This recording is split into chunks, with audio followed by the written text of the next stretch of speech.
好啦，咁咧就係啦，黃院長啦、浩全師兄啦、主任嘉賓吳志華先生，同埋咧各位來賓各位同學咧下午好啊！咁我哋新亞文化講座咧由香港中文大學新亞書院校友會同埋我哋新亞中學咧一齊搞嘅呢個文化講座咧，嚟到呢個年度咧就係我哋第3次嘅講座啦。咁上2次都好成功，今次咧我哋更加期待，因為我哋請到咧吳志華先生咧嚟幫我哋講故宮，咁佢一定係專家啦，亦都咧好多睇到好多圖片咧，好多古仔咧，一間咧一定會好吸引嚇。咁今日咧我哋嘅主持咧就係我哋會請到咧黃浩潮師兄咁我哋底下嘅時間咧，我就交俾師兄嚟介紹啦，好嗎？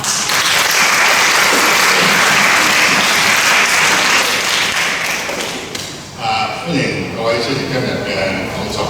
咁我首先咧就係介紹下我旁邊係我師弟，係吳志華博士咧，就係畢業喺新亞書院嘅，喺1985年咧畢業係歷史系。咁跟住嚟講啦，佢係跟住係喺研究院裏邊咧就攞咗哲學碩士啦，同埋哲學博士嘅學位。喺1988年咧開始咧，就吳博士咧、吳校友咧開始咧，就係參與同博物館有關嘅工作。佢先後咧就係出任過咧3棟博物館，大家有冇去過啊？喺荃灣嗰度啊。另外咧就係警隊博物館同埋香港歷史博物館嘅助理館長同埋館長。喺佢任內裏邊咧，而家係喺大概係喺鰂魚涌再過嘅去到茶館嗰邊咧，就有一間叫做海防博物館。嗰個博物館咧，吳校友咧就係創館嘅館長，應該我冇記錯啦，應該係創館嘅館長。到咗2002年嘅時候啦，吳校友咧就係轉咗去由博物館啦。轉咗去古物古蹟辦事處，咁專係做古物同埋古蹟，尤其是嗰啲建築啦，嗰個復修嘅工作。到咗喺嗰段時間裏邊咧，我記得我睇過一篇係介紹吳博士嘅一個文章，咁佢好多時候咧就要去游說嗰啲嘅古蹟嘅業權人咧係放棄。或者係捐贈，或者係咧係轉為一個古蹟嘅呢個嘅工作。咁我睇過嗰篇文章嘅時候咧，我仲記得有幾句咧就幾得意啊！吳博士講，佢話我哋咧係手空空無一物。嗱，好熟悉我點解有呢2句咧咁。跟住咧就話啦，我哋憑住咧就係1腔熱血同埋3寸不爛之舌。你哋游說嗰啲業權人咧，去保育有關嘅一個建築物，大概嘅意思係咁啦。嗱，呢段時間嚟講，呢段嘅文字嚟講，就俾我一個比較好深刻嘅印象，就係吳博士咧，佢對於佢嘅工作係十分熱誠同埋十分熱愛。呢啲嚟講，亦都係新亞精神嘅一種體現。同時，第一句我哋手空空無一物，正就係新亞書院嘅效果，亦都可以體現到啦，係有對新亞書院嘅一種愛戴同埋一個尊重。吳博士嚟講，喺佢公餘嘅時間，佢亦都係不忘咧喺教育嘅事業。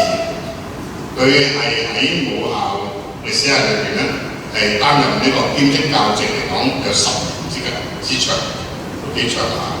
佢而家嚟講仍然係唔少大專院校嘅課程嘅顧問咁過去10年嚟講，佢係參與係香港故宮博物館嘅前期規劃工作啦，係出好多力嘅。咁我哋今日咧就請到吳博士咧，就係講係故宮說不完的故事。咁我希望我剛才就同吳博士講，佢係4個鐘頭嘅。真係傳完㗎咁，但係我哋知啦，2個鐘頭啫。咁我希望咧就係博士係能夠説得完啦。好，我將時間交俾博士。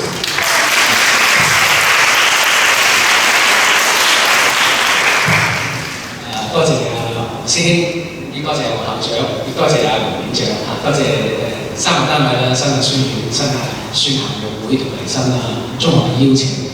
咁我個人都好榮幸啦，作為一個新亞書嘅畢業生，能夠企喺今日呢一個講堂，呢個講台係我嘅師公前輩喺1950年所創辦嘅新亞書院文化講座，係一個好大嘅榮譽事件。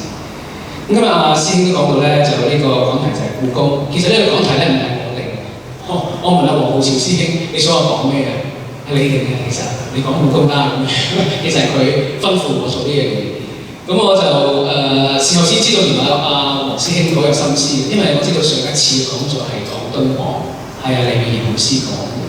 其實敦煌同故宮都係我哋香港近年我哋做得好出色嘅啲工作，就係話同我哋一啲頂級嘅文物研究機構合作，喺香港做一啲關於我哋中國傳統歷史文化嘅傳播工作。咁喺度咧就賣一啲廣告啦，就敦煌同故宮都係今年我哋會做嘅。喺7月10號咧，喺文化博物館咧會有一個敦煌嘅展覽項目。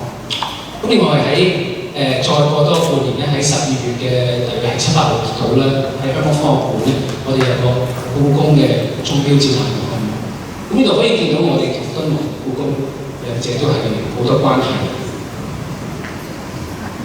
係啦。呢張相咧就係琴日影嘅，好新鮮熱辣，差唔多都係廿幾個鐘頭，26個鐘頭啦，27個鐘頭啦。就係琴日我其實去到故宮，就同我右手邊嘅阿院長石齊祥博士本身有個會議，都工作會議，因為都係太忙，我哋只可以食飯傾嘅。我哋傾到好多關於香港同故宮嘅合作，包括咗正如師兄所講嘅故宮文化博物館啦，同埋我哋康文署學會嘅合作。我哋兩個傾咗之後咧，有兩個共識，好簡單嘅，就係將最好嘅嘢、最好嘅工作嘅文物拎嚟香港。第二，我哋就要講最好嘅故事。咁最好故事其實就係故宮有太多嘅文物、太多嘅建築故事要講，而香港喺呢一方面嚟講，亦係幫佢講咗好多嘅故事，好受歡迎。咁所以今日咧，我哋就要講説不完啲故事，但係咧總有説完嘅。咁咧，於是咧就今日就揀咗6個故事，包括係清明上河圖、故宮收藏、醫院、澱福榜、先西牆嘅院長同埋香港故宮。咁我同大家分享呢6個故事。咁大家就輕鬆啲可以講古仔。清明上河圖咧如果大家講喺故宮咁多收藏文物嚟講咧，可能大家心目中嚟講咧，清明上河圖可能係最重要一件工嚟㗎。咁但係其實喺故宮佢自己嚟講就唔係最重要，佢挑咗3件，一陣間我會介紹，就係、是、千里江山圖，包括咗一件石鼓同埋一件乾隆嘅多色圖，大家可能未聽過添。但係佢哋覺得呢3樣最重要，就唔係清明上河圖。而事實上，清明上河圖喺公元即係2000年以前咧，唔係大家咁熟嗰隻嘅啫。咁呢幅圖其實可能老一輩嘅師兄或者公眾會知道，但係嗰啲同學咧，可能你知唔知咩清明上河圖？你哋知㗎，大家都有睇過。正係黃校長，你真係教到有科啊！咁呢張圖本身係南宋一個畫家張擇端所繪畫，咁又有宋徽宗嘅題詞啦。咁跟住呢幅畫好不幸就喺靖康之難去咗，俾今日攞翻去，但係轉又去到元朝個府中，跟住咧就俾一個去到元朝之後咧就俾個太監調包，就落咗去民間。去到清代咧，阿嚴嵩又收藏咗，咁嚴嵩想俾人抄家，又去到皇帝嗰度。跟住到清代咧，轉之間又落咗去民間，有一個總督不遠就收藏咗，又俾人抄家，最後就真正退翻宮入面。咁所以呢次咧就係佢哋話佢有3次。有4次入宮即係入去宮廷入邊嘅方向。咁當時就其實嘉慶皇帝都唔知呢幅嘢係咁珍貴，而到後期嘅皇帝都唔知道，包括咗後期佢將佢去偷運出宮嘅溥儀都唔知。溥儀喺1924年係將佢偷同3張，一個係3張清明上河圖，同埋另外2張即係呢一張同埋2張偷出宮，就運咗去天津，後來就去到長春。其實佢唔知邊張係真邊張係假。去到後期大家都唔知，去到1949年嗰陣時就1945年之後咧，呢3張圖就由於呢個好易俾人捉咗啦，就去咗嗰陣東北博物館嗰度。大家都唔知道呢3張圖嗰個係真假，直至到有一日叫楊仁海本身嘅研究一鑑定就不得了，發現呢張真正係南宋張擇端嘅清明上河圖。咁但係好唔好彩，佢哋可以保留住，後期咧就會再進攻第6次進攻，直到故宮就收藏咗喺度。咁呢張清明上河圖咧，其實一路都喺故宮收藏，大家都係覺得佢好寶貴。但係真正引起大家嗰個關注就喺2000年以後多次嘅展覽，包括咗2002年嗰陣時佢去過上海博物館做過一個展覽，佢係同另一批嘅古代書畫一齊展。04年喺遼寧嘅博物館展出過，07年喺香港咧就好轟動啊！嗰次大家都有冇人排過隊？可能好多人排過隊去睇過，排晒場。咁大家見到咧，我哋嘅秩序好好嘅，每人輪住不斷咁去睇嚇。咁啊，亦有學生當時同埋其他啲書畫係展出。咁呢張圖展完香港之後咧，喺2011年去咗日本東京再展出，因為當時慶祝中日建交40週年。然之後咧，2015年喺故宮再展出。故宮嘅或者唔單止故宮，中國啲古代書畫，去到唐朝，去到五代，去到宋，呢啲書畫咧展出一次咧唔可以太長，最多係幾個禮拜度嚇，因為佢唔可以見光太耐。咁展完之後咧就要瞓覺，一瞓就瞓3年，瞓3年。咁2015年展出之後咧，數手指咧真係差唔多應該起身嘅。咁我哋估佢會去邊度展出咧？咁原來我收尾問翻專長，佢都話冇出去。佢準備都係2020年。2020年係一個好有意義嘅日子，就係紫禁城建成600週年。紫禁城係1420年永樂18年嘅，咁去到2022年佢哋慶祝600年，咁佢哋應該會有好大嘅展覽，佢話留翻喺故宮。咁所以咧，大家要再睇咧，就要再睇1-2年嘅時間，仲要早啲排隊。咁呢幅畫其實呢次嘅展覽咧，連埋我哋嗰次嘅展出，引起一個社會好大嘅關注，好多人排隊啦。過咗其實講多少少，其實一個好有趣嘅故事就係、我哋喺07年做呢一個書畫展之前，其實唔係規劃好耐嘅。當時我哋嗰啲意識唔係太強，即係所謂每5年慶祝一次回歸咧。其實呢個係去到2016年之前，我哋話出年回歸喎，係咪應該揾啲好嘢嚟香港展咧？咁啊，大家話不如試下故宮啦，啲書畫啦，好難嘅喎。咁我哋膽粗粗去接觸故宮佢哋話OK 喎，咁啊同我哋傾。咁但係咧當時我哋係傾得好辛苦，因為大家之前我哋同故宮嘅合作唔同，大家都可能有印象嚇。喺呢次之前咧，故宮主要合作同澳門做唔到。我嗰時我哋俾人批評話：點解香港唔同故宮合作嘅咁樣？我哋中間傾咗好多嘅安排啦。其實呢張畫咧就喺佢運送嚟香港之前，因為仲傾緊嗰啲安排。最關鍵就係嗰個保險，即係保險本身咧，佢哋一定要去政府擔保。咁但係我哋唔可以擔保，因為政府所有擔保咧會牽涉到錢咧，都要去立法會嘅財委會批。咁你唔可以上去立法會財委會批。其實清明上河圖幾多錢大家都唔知。我究竟係攞1000萬啦、1億啦，抑或2億咧？咁一般嘅做法，我哋就最好就係用商業保險啦。但係最後來去到最後，大家都同意咗安排，咁所以大家先有機會。但係當然啦，呢樣嘢講緊係10年以前嘅嘢，而家基本上嘅安排其實係好詳細。去到再後期少少咧，我哋就有一個大家可能都我唔知同學有冇機會啦？喺8年前，你嗰陣時可能同爹哋媽咪去過，有冇去過亞洲博物館睇過呢個電子動態版嘅清明上河圖啊？冇啦，冇理由嘅其實，因為咧呢一次嘅展覽咧，我哋有93萬嘅人去睇，93萬觀眾去睇，就係將上海世博一個會喐嘅清明上河圖拎到香港。咁呢一次喺上海其實佢冇咁多人，之後佢曾經去過澳門啦，去過歐美各個地方，都冇香港咁引起咁大關注。咁啊，見到係人山人海嗰次嚟。而嗰次我哋特別做咗好多，就係除咗去動畫之外咧，我哋做咗好多啲背景資料，開始去揾關於宋代嘅社會經濟、宋代嘅城市發展，俾我哋覺得呢次唔係一次娛樂，係俾公眾一次嘅一個學習我哋中國傳統文化歷史嘅機會。咁我哋最初咧當我哋觀察上嗰陣時咧，啲人一行過咧10分鐘15分鐘。喺香港咧，我哋做咗1個鐘頭，其實我哋覺得點睇1個鐘頭？發覺原來咧，佢嘅觀眾咧1個鐘頭係走嘅。咁我哋咁點安排呢段清場㗎嘛？於是咧，我哋同時揾到一條大嘅繩喺度攔，然之後咧一路走啦，咁咪揸住一齊咁去清場，變咗大家原來對於呢幅畫睇嗰個動畫，佢哋睇嗰啲人物，佢哋住嘅屋原來張台係矮嘅，唔係企喺度嘅，個屋係點樣嘅，全係點樣嘅，佢哋係好有興趣去透過呢個動態版去做。當中我哋其實係俾咗好多一啲資訊我哋嘅觀眾。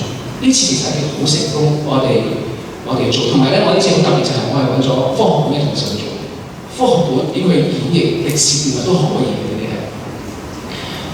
原來呢次之後咧，我記得嗰陣時好成功啊！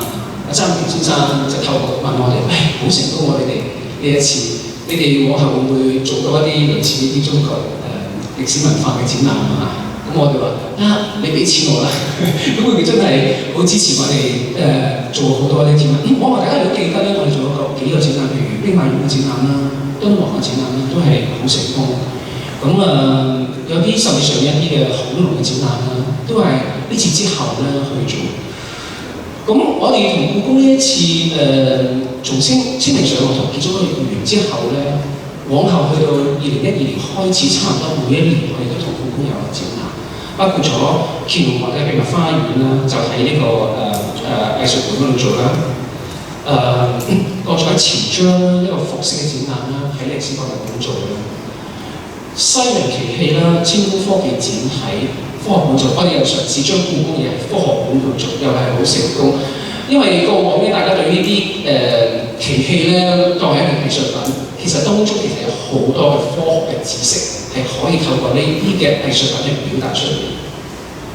咁另外就係我哋喺2016年咧做咗一個清代大婚嘅慶典喺文化博物館去做。舊年咧就好犀利啦，因為舊年啱啱係香港回歸10週年，我哋就同一時間做2個故宮嘅展覽，同一個時間，一個就喺歷史博物館做一個清宮帝后賀壽嘅展覽，另一個就係8代帝高去養生殿嘅文物展覽。咁今年我哋即係都講過啦，我哋今年就喺年底會有一個鐘錶嘅展覽。過去咧，我哋博物館其實做咗唔少關於一啲中國一啲傳統或者古代一啲文化藝術嘅展覽，好多係啲考古嘅展覽。其實個反應其實一般，有時嚟講一般。咁但係呢幾次故宮嘅展覽咧，就觀眾數嚟講係每一個展覽係超過10萬人，同埋大家反應好好。有啲展覽我哋其實覺得未必有人睇，譬如個服飾展，不過嚟講係好出奇，係多好多人睇。連帶往後我哋博物館嘅展覽，譬如我哋做過一個兩河流域嘅展覽喺博物館，好悶，其實全部係壁畫，但係都好多觀眾睇嚇。咁我哋嚟緊呢個禮拜2咧，會有一個關於亞述帝國，都係喺博物館嘅展覽。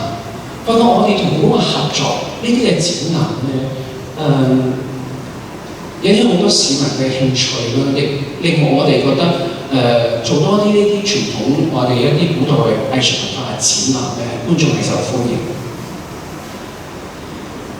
呢個第一個故事就係從清明上河圖引發到我哋博物館同故宮嘅合作，影響到我哋呢幾年做好多啲文化藝術嘅展覽，我哋同觀眾嘅互動，觀眾覺得都係好中意去睇。呢個其實係一個雙方好大呢啲嘅一個轉變。咁第二個故事咧，我想講就係關於故宮嘅收藏。大家知道咧，故宮嘅收藏咧係主要嚟自所謂清宮舊藏，即係話本身係喺皇室入邊啲皇帝所收藏嘅啲物品。咁當然啲物品咧有啲係進貢啦，有啲係佢自己專門收，或者去叫人去做嘅。咁大部都係清代嘅皇帝所做。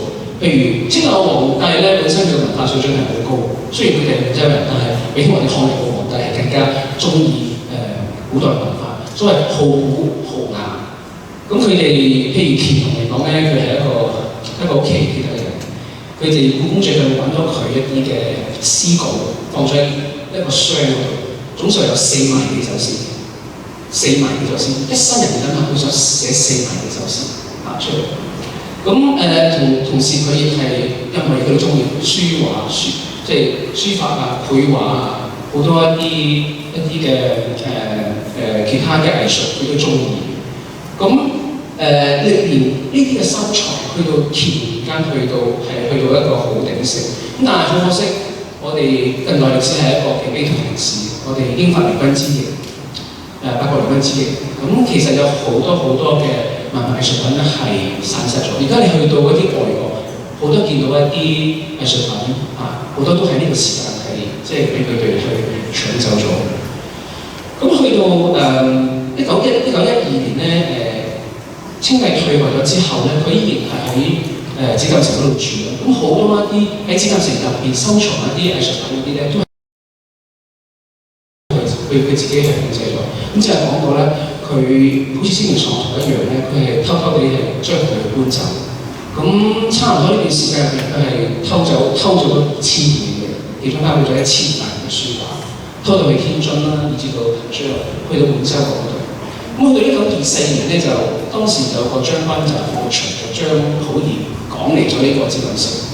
咁佢哋就連帶好多嘢都拎走唔到，咁開始就將佢點收。就正式喺同年咧講咗之後，1924年就將紫禁城就變咗做一個叫故宮博物院，就開放俾市民參觀。喺1925年嘅10月，即1年之後，25年10月。咁當時佢哋點算過一啲嘅文物。咁呢啲文物咧個數量係117萬件，117萬件。其實個數唔準，因為太短時間，117萬件。咁去到6年之後，1931年，當時第一白事件咧開始已經東北已經係淪陷咗。當時開始嘅社會覺得隨時北京係有問題，咁開始已經係有聲音就話，不如要將故宮嘢搬走。有人反對，咁你即係投降嘅啫，即係驚嘅啫。我哋應該守住紫禁城，守住文物，同佢共存亡。咁但係呢樣嘢後期真正保護文明知道係唔可能嘅事，於是就陸續開始去計劃。做咗好多個箱，將佢哋去打包。咁去到1933年嚟講咧，即係2年之後咧，故宮文物開始分5批，做咗13427箱，差唔多13427箱，運抵喺上海。跟住同一時間咧，喺南京當時係佢嘅首都啦，建咗個倉庫，就將呢13400幾箱嘅文物放咗喺南京嗰度。咁去到1933年咧，又出現問題啦。政局又開始係呢個就係北京嗰陣時佢嗰啲裝箱嘅情況，喺紫禁城1萬幾箱嘢放咗喺度。呢啲箱仲有喺嗰度。我琴日去到佢有一個保溫閣，都見到有2個類似呢啲當時嘅箱。咁將來嘅故宮香港一定會睇到啲箱，可以保證。咁上面係貼咗好多嘅封條，每個封條都有好多唔同歷史。咁開始你見到喺呢個端門前浩浩蕩蕩咁樣，就將呢批嘅文物咧就運到去上海、南京。咁當時政局開始轉差，去到1937年咧，佢哋就分3路，從南京有水路、陸路，就運咗去3條路線啦，去到貴州，去到四川，去到四川嘅樂山、四川峨眉山。咁呢批嘢其實係有水路、有陸路咁樣，你可以見到係好艱難，好艱難。咁就去到46年當日日本投降之後，就返翻去南京。咁但係好不幸就去到跟住內戰。咁去到48年當時嘅國民政府咧，已經見到嗰個局勢好動盪，開始將呢一啲嘅文佢諗住已經係遷台。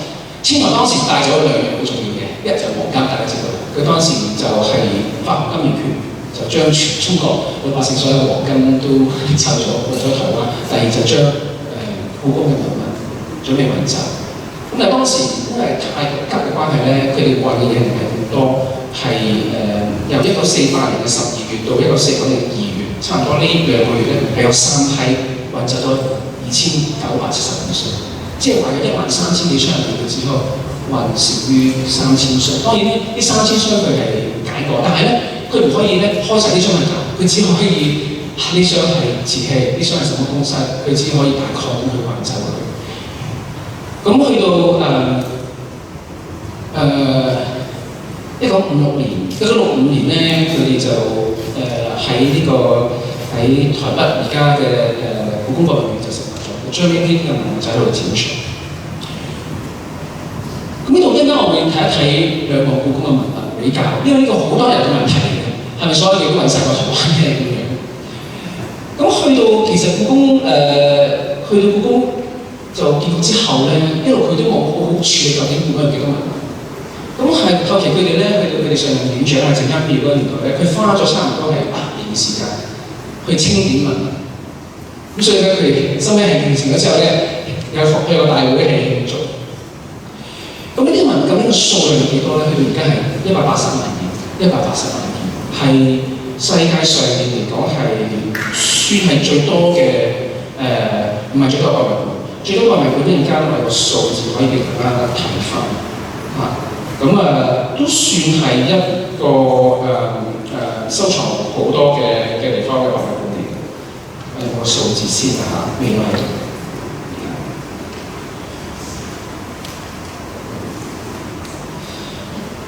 咁大致上面咧，佢嘅文物係分為4類。第一類就係左手邊大家見到一啲服飾，就係宮廷歷史嘅文物，即係話呢啲係以前喺皇宮入邊用過嘅、着過嘅、使用過嘅一啲嘅器居飲食。右手邊一類就係藝術品，啲古代藝術品，就係正話我講嘅啲皇帝本身嚟講，佢個所謂好古好雅去收嘅嘢。第三類喺左手邊下邊就係啲文獻堂。第4類咧就係較為少啲嘅，就係一啲嘅同一啲建築相關嘅文物資料。呢啲嘅文物咧，喺中國內地咧，佢哋將啲珍貴文物咧劃分為3級嘅，1級、2級、3級。1級我哋就經常叫做國寶級，跟住2級、3級。呢個數字好得意就係話，如果係全國嗰個評座級嘅文物嘅數量嚟講，全國嘅博物館咧係有4150間，佢哋有嘅評座級嘅文物係有400萬件，400萬件。而故宮咧，佢本身嘅文物咧，佔大約係58%度啦。而故宮咧係168萬件，佢係佔42%，即係話喺珍貴文物全國嘅文物嚟講，故宮係佔咗40%以上。係好，即係第一個相當之厲害嘅數字。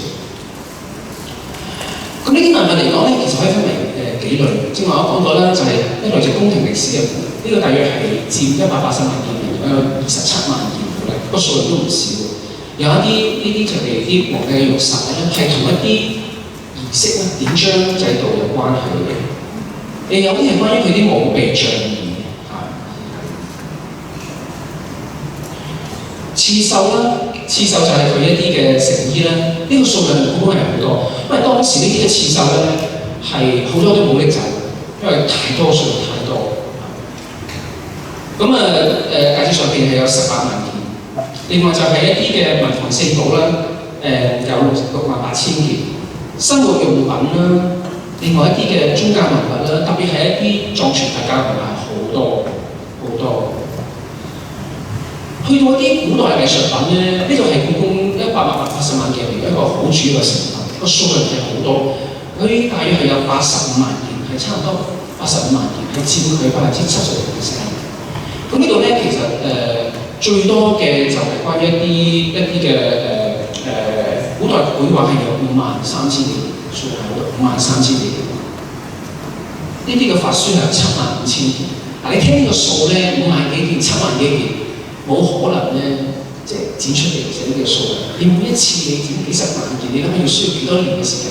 可能要需要100年嘅時間先至有機會展出呢啲嘅作品，呢啲嘅藏品。另外就係一啲嘅碑帖啦、陶瓷啦，陶瓷都係一個故宮好重要嘅收藏嚟，有36萬件。因為我要講一講，我哋講下佢同台灣故宮嗰個比較。另外就係佢嘅青銅器啦，青銅器佢有16000件。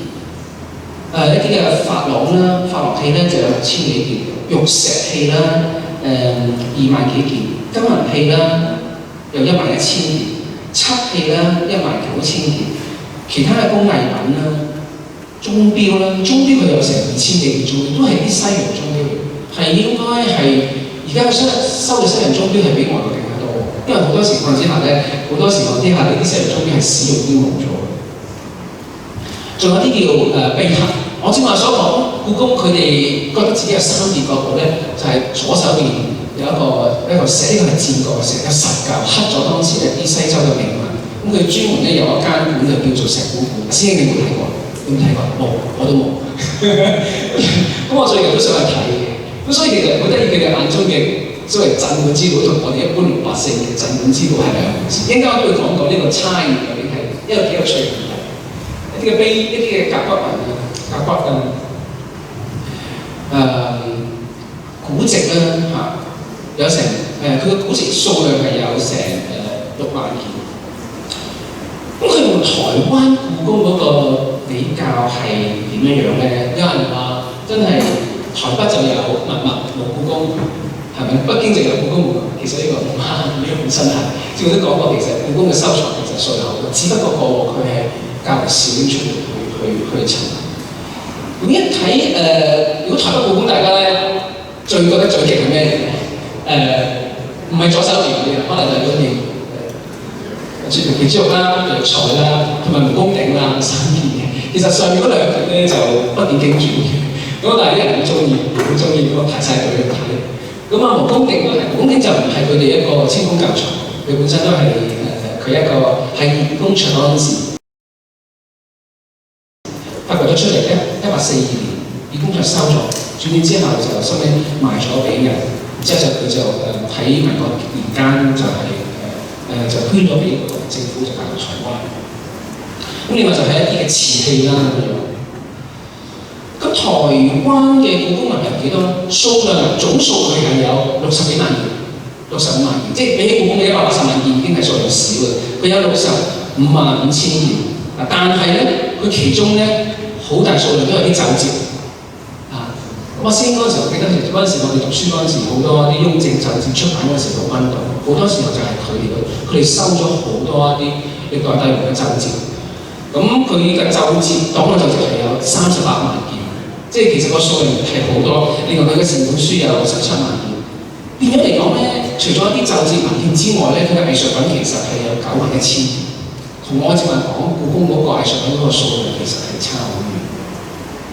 咁佢個比較喺呢度可以見到咧，我做個比較咧，佢個繪畫、佢個法書各方面啲嘢。佢個繪畫嘅精品係多嘅，但係後期因為故宮喺香港收咗唔少，你平時大家好出名嘅即係有3禧之儀啦、八面帖同埋呢個中秋節，都係喺香港當時轉寶兒買俾人，咁翻嚟之後香港發現咗之後喺中國政府收翻去。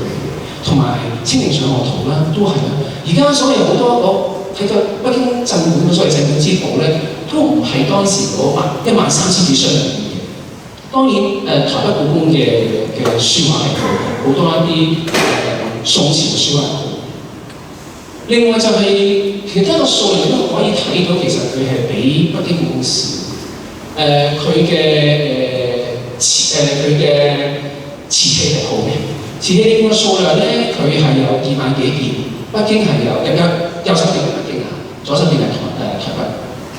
佢係有35000件，而佢當時最好嘅瓷器咧，譬如宋代嘅瓷器，啲官窯呢啲嘅汝窯咧，好多都係去咗呢個運咗翻。咁佢揀嗰陣時揀一啲輕便啲、細便啲、易運嘅嘢，石嗰條太重嘅所有嘢。咁但係有一樣嘢此消彼長就係話，呢個係一個當年運咗一個係49年之後嘅事。而喺49年之後咧，北京好多時候就係講過咧，佢喺香港或者喺外地買翻去，或者喺其他博物館調翻去，之後咧捐翻去，或者當時有啲好重要口符，佢可以徵集到。變咗嚟講，北京故宮嗰個藏品係不斷去壯大喺度。咁當然啦，我哋只可以話兩個故宮嗰個藏品係有各自嘅特色，我哋好難比較邊個好邊個唔好。我記得單院長佢上任嗰陣時咧，啲記者問佢：院長你面對做院長最大嘅難題係邊？唔係問你嚇，呢個唔係呢個院長，呢個院長冇問題，冇難題。咁當時佢問一個單院長最大嘅問題啲咩咧？佢話兩個問題解決：一觀眾多，第二藏品多。觀眾多應該我哋會再講翻，藏品多其實係一個好面對嘅問題。佢有180萬件嘢，作為一個院長嘅院長，佢有個責任要好好地保護呢啲嘢，好好地利用呢啲嘢，同埋有機會要去展出呢啲嘢俾公眾去睇。但係大家知道故宮嗰個展示空間唔多，佢好多都係一啲舊嘅皇宮建築，可以開放呢一樣嘢。你一啲嘢即係空間太細就係展出唔到，同埋你又要保護到一個建築。咁於是咧，佢好多嘅計劃做，包括咗盡量爭取多一啲喺故宮以外一啲嘅展示空間。呢個地方就係佢而家做緊喺北京市西北邊有個地方，過咗圓明園，差唔多去到喺圓明園同埋呢個居容灣之間嘅地方，起一間叫故宮分園，故宮北園啊，北邊嘅園。咁咧就係呢個北園咧就係一個有中國現代特色、有現代化嘅一啲建築。咁呢個北園咧而家就係起緊，希望可能喺1-2年之間會落成。咁但係具體時間咧佢哋都未有。呢個咧佢本身係會有好多一啲文物保護嘅設施啊，或者以前冇機會，譬如啲地氈佢係完全冇機會展出嘅，希望佢將來係有個空間去展出。另外佢就已經開放咗喺鼓浪嶼咧，就興建咗一個叫做鼓浪嶼嘅外國文物館，將一啲故宮收藏一啲外國當時外國一啲進貢嗰啲嘅文物咧，精工收藏咧放咗喺間館嗰度展出。呢間館都開放嘅。當然另外一個就係香港故宮文化博物館。咁好多時院長都係一個理念，覺得可唔可以揾多啲空間去展示多啲故宮嘅收藏。咁所以我哋會再講呢個故事嗰度。咁呢個就係大致上面就係故宮嗰個收藏。呢個我哋講緊第2個故事。第3個故事咧就係文物醫院。呢個對大家嚟講都係好奇怪，文物都有醫院嘅咩？咁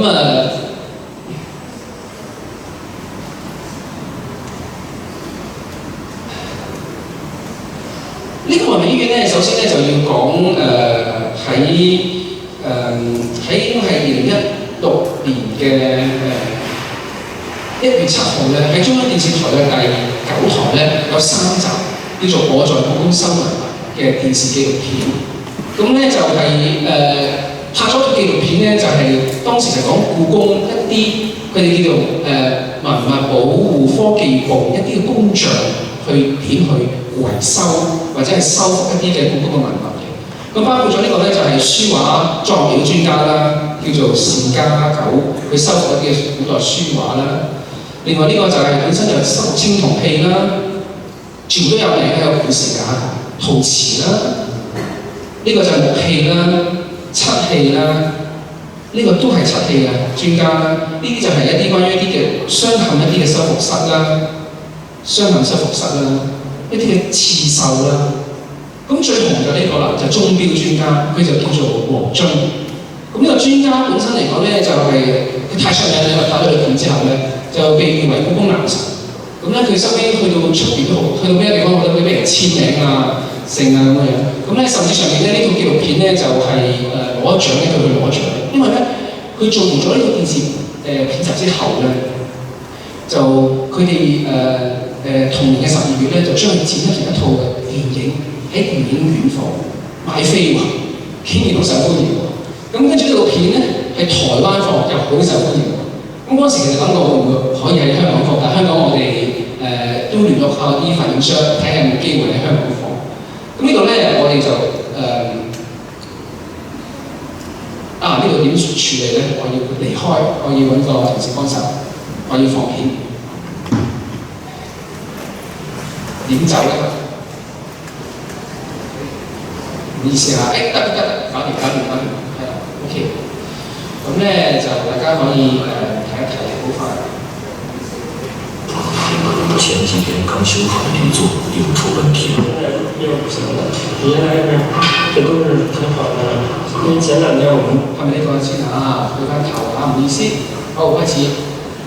喂，前几天刚修好的底座又出问题了。現在又不行了，原來這都是挺好的，因為前兩天我們問這個濕度才8%，現在今天是45%，潮汐100%、温度100%，這個有點變形。钟表的修复就是这样反反复复，好像永远没有尽头。宫廷钟表都是特制的，一般只生产一个或一段，大都是孤品，没有配件可换。一个是晚上都清晨都这样。恢复走时功能还不是修复工作的终点，恢复它的演绎功能才是最难的。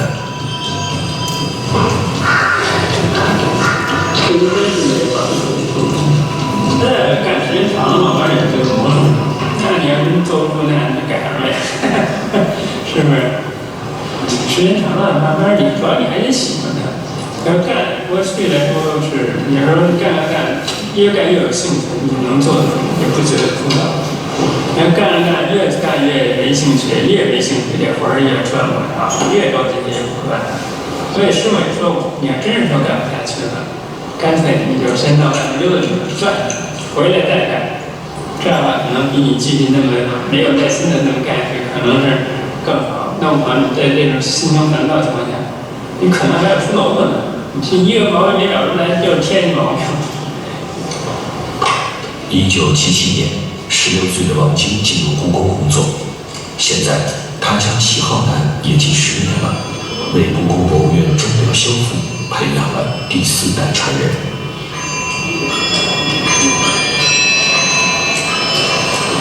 试一下这个，这是头问题这儿，行吧？行。那咱俩就听郭老师表演，再快一点。往下走啊。行吗？走。行吗？走。行吗？走这个。谁想说？这个，没有啊。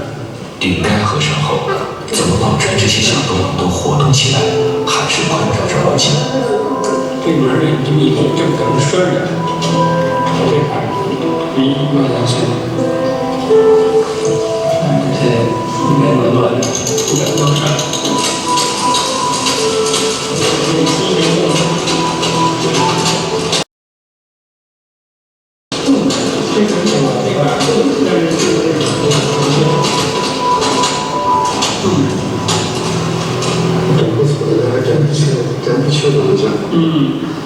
一对同镀金乡村音乐水法中，目前看来起码有一个可以按期完工了。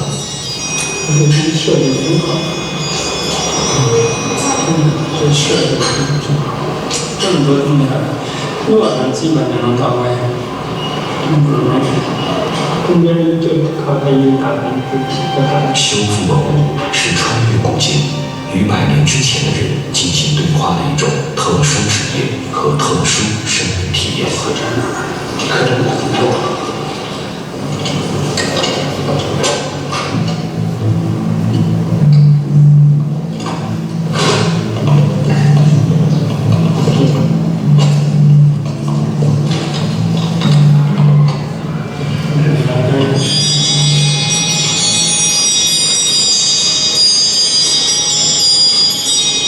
经过了8个月的修复，我们现在可以像乾隆皇帝那样欣赏这件钟表的走时表演了。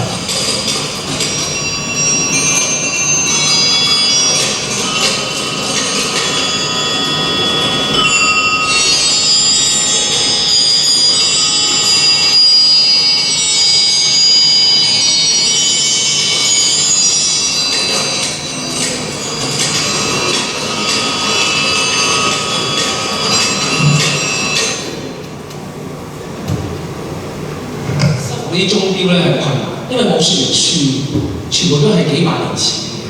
咁你本身又唔可以亂收，如果你做壞咗嘅問題。咁但係我覺得最好一樣嘢就係佢本身係有個傳承。咁你就係見到個靚仔嘅修復師本身嚟講都係跟咗佢10幾年。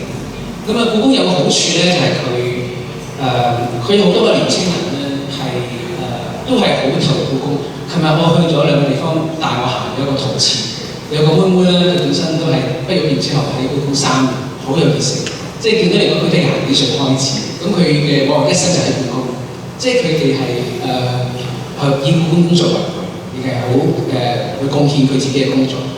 咁呢度咧就特別提一提咧，呢個男神黃遵咧就會喺今年嚟香港，佢會帶埋佢嘅鐘錶一齊做示範，希望大家到時咧有時間咧就去咗佢。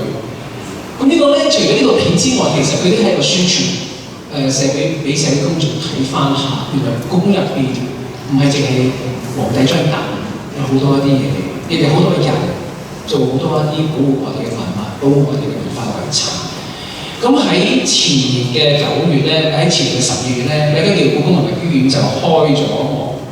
咁呢個咧就喺故宮嘅西面嘅地方嚟，原本係一個裝廢嘅地方嚟。咁院長想去收錄咗一個好大面積空間一個地方，就叫做文物醫院。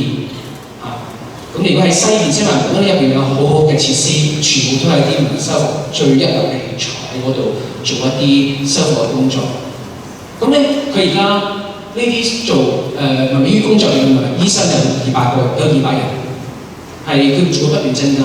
咁呢個數量係相當之厲害嘅。咁因為大家諗一諗啦，故宮180萬件嘢，其實佢呢200件都唔夠，呢200都唔夠。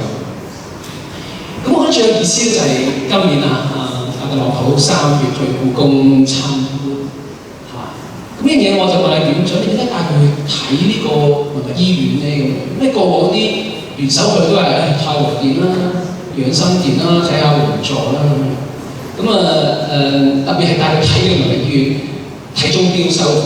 黃遵佢睇過呢2台鐘咧，都會拎嚟香港擺㗎。大家可以拭目以待睇翻呢啲嘢。我覺得好有意思就係當然院長建議嗰個係即係主席一定係同意嘅，俾佢睇一睇我哋中國我哋嘅文物保護嚇。咁呢個本身嚟講有一個概念就係我哋文物保護係咪一個可持續嘅概念，即係話呢一代人唔好用晒我哋要留俾下一代。咁呢度我諗對總統嚟講都有一個啟示希望，即係話俾佢聽。第4個故事，我哋要講一個咧就得意啲嘅故事，叫做建福榜。咁呢個建福榜咧就係喺2016年嘅12月咧，就喺北京揭幕。咁呢個榜咧本身就係佢係有啲名係去讚揚一班當時係支持過故宮做文物保護工作嘅人。咁呢個係1916年嘅12月30號。咁當時嘅政務司長勒文太啦，而家特首咧都有出席嘅。咁咧佢呢批人咧，跟住錢唔少，每個人都捐幾千萬以上。咁咧總數係有3億7嘅人民幣喺嗰度。其中咧有3個嚟自我哋香港嘅一啲朋友咧，佢哋係總數係支持咗2億。院長好得意嘅，佢有一個理念咧，佢成日都話其實而家國家係有錢嘅，咁但係佢覺得呢啲錢應該係拎嚟由其他嘅源頭，可能喺國家建設、去扶貧、喺教育上面。如果佢有能力嘅話咧，佢係想揾多啲社會資源去做呢啲工作。其實呢個好嘅理念。我諗我哋所有啲文化事業咧，唔可以單靠政府嘅力量，應該多一啲非政府一啲嘅個人嘅去組織參與。咁所以咧，佢每次嚟咧都會去同啲有錢人食飯。咁每一次咧都係揾到錢嘅，係好厲害嘅佢係。咁呢個榜本身嚟講咧，有3個香港人咧係上咗榜。咁咧其中咧就係呢個養心殿嘅修復咧，就係程繼忠先生啦，同埋呢個許榮華先生咧，都分別捐咗8000萬去做呢個工作嘅。咁許榮華先生嘅故事咧先講。咁養心殿而家已經刪咗，大家去睇唔到。呢個養心殿咧係要維修4年嘅時間，因為入邊嚟講漏水啦、老化啦，其實係所有建築佢要去維修，所以入邊嘅物件佢要維修，要4年嘅時間先至開翻。咁所以我哋喺舊年就因為佢嘅維修關係咧，養心殿嘅文物可以喺香港嗰度展出。咁呢個咧就係其中咧陳繼忠先生就捐咗去8000萬。而阿陳生其實佢之前佢係幫我手做嗰個建福宮嘅工作。咁建福宮咧，佢以前係乾隆皇帝起嗰座花園，原本諗住咧係佢退休嗰陣時住，但佢一直都冇住過，因為佢冇退休，雖然佢退咗位，但係冇佢退休。咁呢個咧就係佢自己好中意建福宮，咁咧佢得閒咧就去下，就喺嗰度咧就遊仙，然之後咧就佢將所有嗰啲嘅好多佢嗰啲嘅藝術珍藏都放喺建福宮。咁佢之後咧就試過一兩次嘅維修啦。咁但係咧喺19嘅建福宮係幾時嘅先嚇？1923年6月26號，當時阿溥儀仲喺故宮。喺建福宮有一場嘅火係好離奇。大家知道故宮係一啲全木結構嚟嘅，咁一燒嘅話咧係好厲害，成個建福宮同故宮花園都燒晒嘅。咁啊，大家見到就係完全係燒晒。咁當時咧有人懷疑呢場火咧係太監放火，因為佢哋偷聞啦，偷咗出去，為咗維持面積，不如一把火將佢燒晒佢。咁收尾去到之後咧，就阿陳啟宗先生就覺得好可惜咧，就於是同翻故宮啦，同翻當時嘅政府咧去聯絡，就參與呢個修復工作。佢自己出錢，但佢冇講幾多錢，但佢要參與。咁咧就由故宮啦，佢哋啦，咁將建福宮咧就將佢修復咗。咁咧據講佢係差唔多係用咗4000萬400萬美金，即係大約係3000幾萬度啦。但係講緊係2000年。咁去到由2000年開始去維修，到2006年就修好咗呢個建福宮嘅花園。咁而家呢個花園咧就都係冇開放。咁但係咧，大家應該都會講到咧，去到2011年左右咧，就發覺一件事件，就係當時建福宮就好似俾人做咗俱樂部咁樣嚇。咁但係呢個唔關陳啟宗事，就係當時嚟講係一個管理上出咗問題。咁當時就係話係成咗叫建福宮俱樂部，啲富豪捐錢咧就可以成為會員，可以喺嗰度食飯。咁嗱呢樣嘢本身嚟講就係故宮下面嘅單位，就同出面一啲嘅承包單位之間嗰啲問題。咁後嚟佢哋故宮係否認咗呢樣嘢，亦係佢冇再做呢樣嘢。咁而家故宮咧係主要用嚟做一啲嘅譬如一啲講座啦，譬如我哋有啲嘅訓練班咧，我哋香港上嗰啲都喺建福宮嗰度做嚇。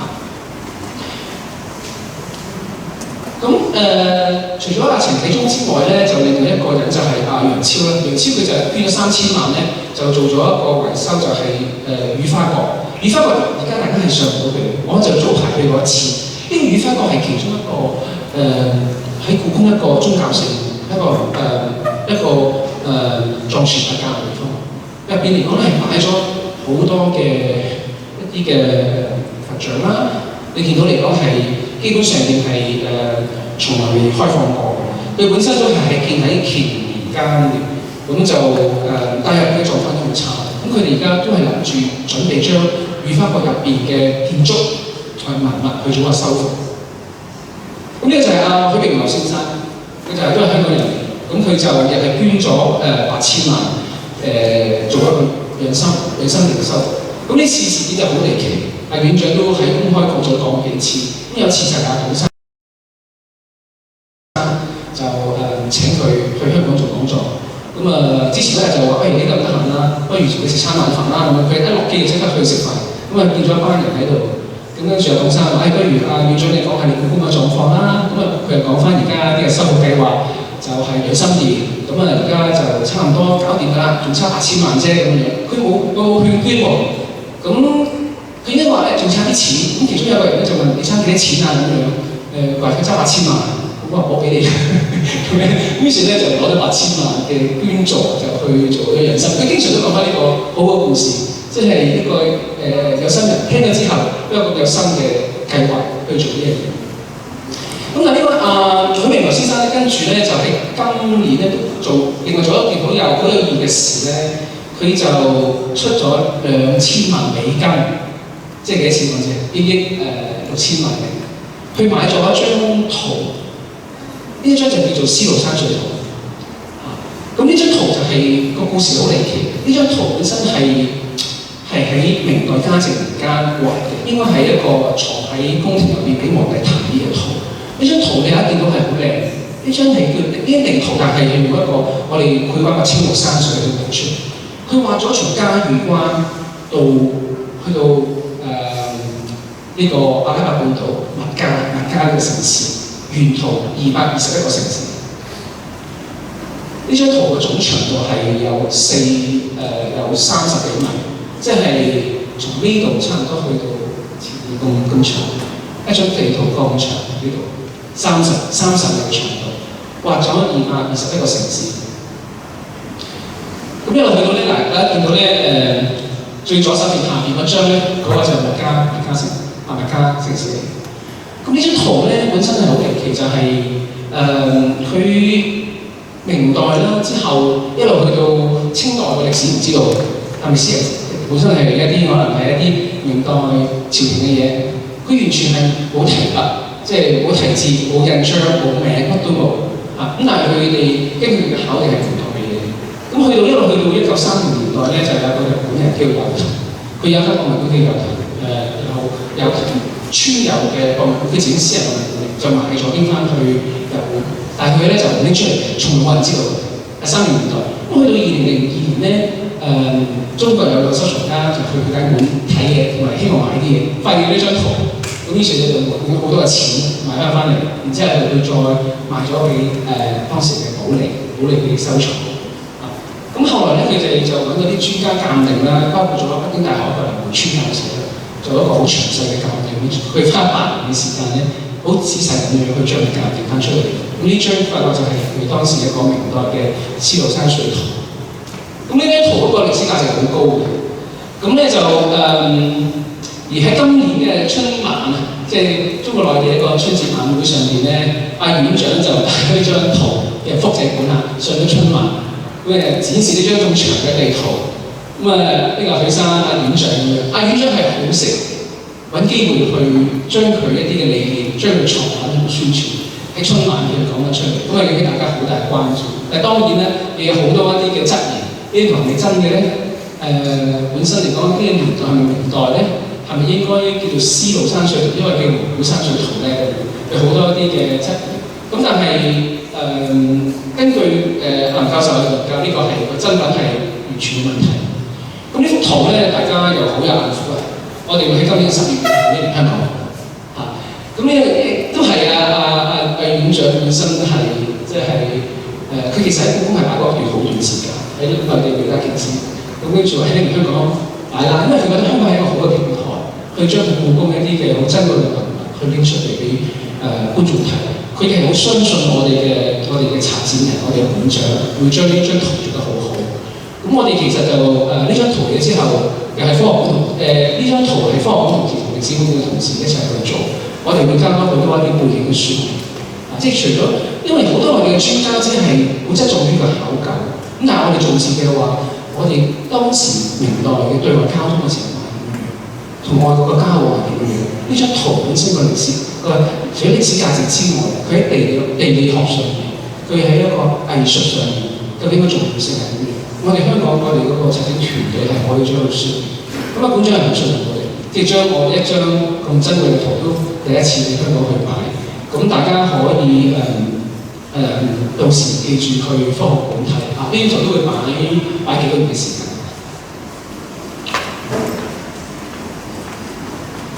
咁咧跟住咧就第5個故事咧就要講翻下啲人物啦，就係我正話講到好多單院長嘅故事。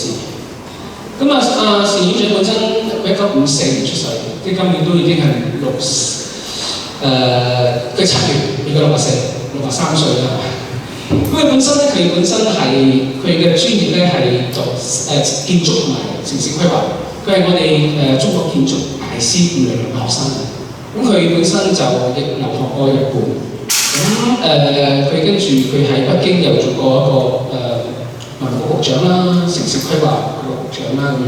咁佢本身係喺2002年嗰陣時咧就做國家文物局嘅局長，去到咗10年啦，2012年正式就做咗故宮第6任嘅院長。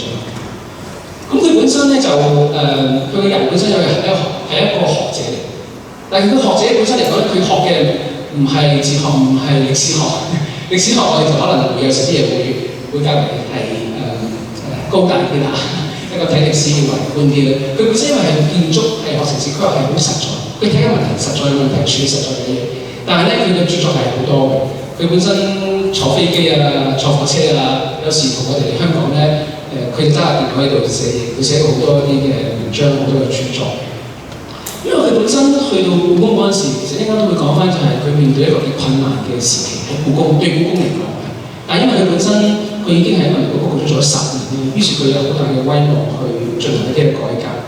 咁而佢個人咧本身嘅性格係佢係從文官僚，佢係一個唔似官嘅官僚。佢本身係最討厭嘅官僚，佢做嘢要快啦，要好啦，要精啦，鍥而不捨啦。我記得有一次本身就係喺2014年，佢嚟香港出席一個國際會議嗰陣時，呢個國際會議係同一個外國一個國際維修護學會合作嘅會議，佢覺得呢個係一個好嘅契機。佢話咧，不如我哋同呢個學會故宮學會加香港，我哋簽一個合作協議啦，往下合作喺人才培訓上面啦。咁跟住咧就佢好急啊，佢話你哋一定要喺個會結束之前簽好咗呢個協議書。其實得翻幾日時間啫喎，佢知道話咧，如果佢一走咗咧，佢就做唔成呢個唔走，你哋一定要去做呢件事。咁好成功呢個，一陣間都會講到呢個中心就喺1年之後就成立咗。咁佢呢個人本身係一個好有一個文化視野嘅人。咁而佢本身佢喺2012年出任故宮院長嗰陣時，係當年係故宮一個好困難嘅時期。當時嘅管理係好多嘅問題，所謂10重門嘅事件。咁大家都可能聽到咧，當年年初2011年嘅5月咧，試過香港有一個所謂兩伊運會嘅館藏喺北京俾人偷嘢，有一個好矮好細嘅人咧，夜晚爬咗故宮，打碎玻璃，將香港兩伊博物館啲嘢偷走咗。收尾都捉到佢，收尾因為佢上網就發現佢嘅行蹤冇捉到，因為佢個太細，佢好細粒嘅，咁於是爬去。咁跟住咧就捉到之後咧，佢哋就感謝公安部隊啦，就送咗一個錦旗。咁嗰個錦旗就寫錯字嘅，咁所以有一個道士門啦。當時又有呢個所謂錯字門啦，跟住又當年發生咗就建福宮嘅會所門啦。跟住佢有一件嘅文物，一個陶瓷歌謠，咁佢哋鑑定出咗問題，破壞咗嗰件嘢，咁叫做歌謠門啦。跟住有門報門啦、拍賣門啦、風口門啦、古籍門啦，咁加埋咧，大家咧因為全部對於呢啲咁嘅故宮係好有興趣，咁10重門。院長去咗之後咧，就要去負責一系列嘅改革啦。咁就呢個其實係一個，因為我哋會具體啲講翻佢一個好任重嘅工作。咁而佢本身嚟講咧，就我都講得，佢係好懂得去公開去宣揚佢故宮嘅理念。咁佢嚟香港咧，就經常都做公眾演講，可能大家都聽過佢一啲公眾演講嘅。咁我睇差唔多佢做咗院長之後，2012年啦，有6年嘅時間咧，每一次嚟香港都做1次到2次，差唔多做咗10次以上嘅公開講座。咁我哋就安排咗喺2015年一次咧，就最厲害一次咧，就仲會喺呢個300青年館，有成2000幾人去聽佢公開演講。大家都好有趣味。咁另外咧，佢就好唔中意啲豪華，佢最中意食大排檔。咁咧變咗嚟講，我每一次嚟咧，一啲嘅食飯咧，都會大排檔都係好拗頭。所以基本上香港嘅各大排檔我都食過。佢係好唔中意去酒店嘅。咁有一次我哋俾人買豬仔去咗間酒店，嗰次買豬仔係一個大學嘅副校長，我唔講啦，即係買咗豬仔去咗間酒店嗰度食，佢食得好唔舒服，佢同我講會中間酒，我話唔係咁好啊，不如等多一間啦。即係佢其實佢係唔中意啲應酬，唔中意啲嘢，佢係好重視嗰個工作，亦唔重視應酬啦。佢做咗館長之後講過啦，佢當時有2個問題，佢面對就係場面太多，觀眾太多。觀眾太多係佢當時一個好大嘅隱患，因為觀眾多隨時會對個古建築會破壞，對文物會有破壞，對人嘅生命會有破壞。呢個可以見到佢由2002到2016年咧，故宮嗰個參觀人數咧，從700萬去到1600萬，變成咗差唔多係全世界即係參觀人數最多嘅。好多人咧就好中意呢個數字，越高越好，去到2000萬，即係全世界最多嘅。但係其實佢本身嚟講，佢係唔重視啲數字，佢覺得呢啲數字係對於故宮嘅安全係有問題。咁我哋可以見到咧，當時嚟講當時如果係一啲大日子嚟講咧，嗰個成個廣場咧係人山人海，其中呢個好似係5日影。我琴日都影咗張，因為琴日都係5/4啦，差唔多時間，因為可以對比翻嗰個情況係點樣，人山人海，逼到咧係啲團啊，你睇見到係全部都係人海，你其實係好擔心，佢好驚即係人達會踩親人。咁買門票大家喺度咧逼啦，買完門票安檢啦，咁其實整體上面嚟講都整個嗰個參觀質素唔好。另外就喺端門，即係話咧你買票之前咧喺前面，我哋如果以前故宮嘅前面嗰個檔攤賣嘢啦，做唔同嘅一個活動啦，仲有好多啲展覽，咩歷代帝王司法、刑罰展啊、古裝展，呢啲都唔係故宮嘅展覽，因為佢本身嘅端門咧係俾咗出面一啲嘅機構咧，商業機構營運。咁啲人嚟到就以為故宮嘅嘢，仲要俾錢入場，入邊場即係喺度鬧咁慘嘅嘢。於是佢上咗之後咧，就將呢啲嘅經營權全部收翻晒。然之後咧就清晒成個廣場，清空晒成個廣場係好好。然之後就將呢啲廣場咧，就呢啲咁嘅一個個呢啲館做展覽啊、做賣飛嘅地方，就開咗好多一啲嘅賣飛嘅地方，於是賣得好快啲飛。咁當時咧，佢哋睇翻下成個數字，你見到咧，一年入面有幾個高峰嘅。高峰去到咧，差唔多2013年咧係超過18萬。你諗一日入面有18萬人去故宮，係一個咩現象？其實係好恐怖。通常呢個就係11，因為當時長假期。另外就係5·1，另外就春節，即係呢啲日子咧都係佢高峰嘅。咁但係咧平時咧有啲喺淡季咧，其實去到2萬幾啊、4萬人，其實係可以處理到。因為2014年咧個情況都係一樣，但係開始咧佢要處理啦，佢畫咗條紅線，呢條紅線咧就係8萬人，佢覺得故宮其實只可以其實係有8萬人參觀係最好。咁去到2016年咧，佢做法就係話限制人數，每日唔可以超過8萬限飛。第二就係話咧淡季減價，由60蚊減到30蚊。咁於是咧佢將整年嗰個參觀人數嗰個係平衡翻。咁去到舊年咧，2017年咧，佢更加進步啦，就用網絡買飛，全部網上買飛。於是咧有個 QR code，你 download 咗嗰個嘢咧就可以買飛。咁嚟到啲人咧就可以直接用手機 download。咁咧佢本身嚟講咧，佢由舊年嘅10月7號咧，佢喺做過一個比率，即係睇翻嚟講咧，網絡預售咧，如果一日有7萬幾人嘅話咧，有3萬幾喺網絡預售。當日買飛有6000幾，手機即場買飛有2萬幾。咁呢個我係早幾日4月廿幾上網見到咧，差唔多譬如你當日我係4月28號嗰日上網，你停售啦，4月29號咧你喺網上買咧都買到飛嘅，即係佢8萬飛為限咧，都有2萬幾飛可以買到，往後嚟講都可以買到飛。咁跟住咧，你索性連個售票處都拆埋啦，因為基本上係唔需要售票處。大家喺網上都可以買到飛。呢個咧我就琴日影嘅，你見到嚟講係個秩序係好好。因為咧嗱，你見到咧右手邊咧就係一啲個別參觀者，左手邊就團體會多啲。右手邊因為佢網上已經買到飛嘅，你咧揸張身份證去到前面呢一個格仔位咧一嘟就過㗎啦。然之後咧做埋個安檢，咁其實係好長。你見到右邊我去嗰陣時大約係10點零鐘，其實係高峰期。10點零鐘係。當然，琴日5·1係咪假期？都唔係假期，5·4唔係假期，5·4唔係假期。嚟講其實係好長通。右手邊前面咧就係以前佢個售票處已經拆晒，咁所以其實成個秩序係真係相當之好。咁佢其實佢嘅理念就係話，佢盡量想將故宮嗰個開放區域係多啲。佢上任嗰陣時咧，大約係52%度咧係開放，即係一半地方唔開。呢啲唔開地方就係未修復啦，或者拎嚟做咗佢哋辦公室。於是咧佢就要搬走晒所有自己啲同事嘅辦公室。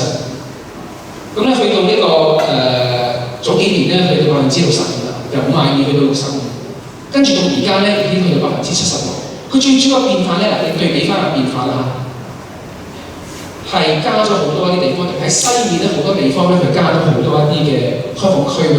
如果啲人咧唔需要好似以前咁樣咧，你見到以前一條中軸線咁樣咧，一直去到咧，跟住去到御花園咧就喺右邊行。而家咧佢一入去咧就可以行東面、行西面。另外佢加咗好多展廳，啲人係可以調展覽，咁都有個分流作用喺嗰度。另外啲小嘅事件咧，譬如包括咗凳啦，以前大家可以見到咧，你去故宮係冇凳坐，咁全部都係坐喺地下嘅。咁後期咧佢哋加咗好多個凳，咁見到你哋講喺樹下面加咗好多個凳啦，坐得好舒服。佢成日都話咧坐喺度好有尊嚴啊，佢對於觀眾嚟講都有尊嚴。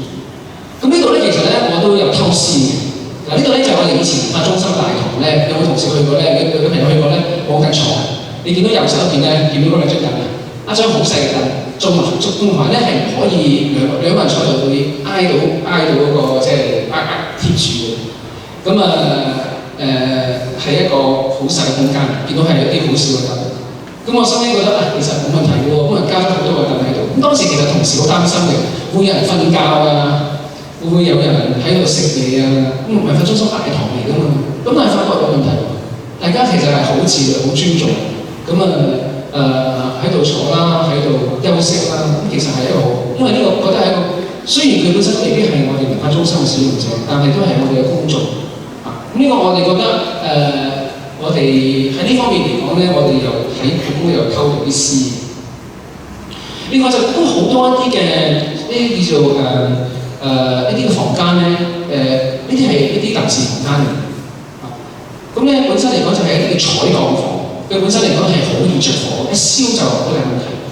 於是咧，佢就一個項目就將佢呢啲咁嘅臨時房間全部拆晒，同埋一啲基本上面係一啲上面佢有一啲嘅起得唔靚呢啲咧，呢啲其實已經有好多歷史嘅，50年代起嘅啦，佢都將佢拆咗。大家見到可以原本係一嚿嚿嘅，咁佢將佢拆咗之後咧，你又拆緊啦，然之後將佢做翻綠化係好靚，即係恢復翻成個一個環境整治。另外咧，以前故宮就好多一啲爛嘅路啦，佢亦將佢修復翻啦。以前嗰張嗰個綠化亦做得唔係咁好，佢亦將佢做咗好多樹啦。另外就係垃圾啦，呢隻係以前咧，你見到故宮好多垃圾桶，而家係冇垃圾桶嘅。點解個廣場咁乾淨咧？大家都自律，知道唔應該喺故宮入面抌垃圾。咁佢最初其實好困難嘅，最初咧就院長話咧就要親自自己帶隊去執垃圾。執垃圾，咁人見到佢變咗執垃圾咧，大家都會感嘆，或者啲員工更加會努力啲去做。但係去到而家咧，大家都會自律，見到冇垃圾桶咧就唔會周圍抌。咁你見到成個廣場，我琴日去到咧，成個廣場都係好乾淨。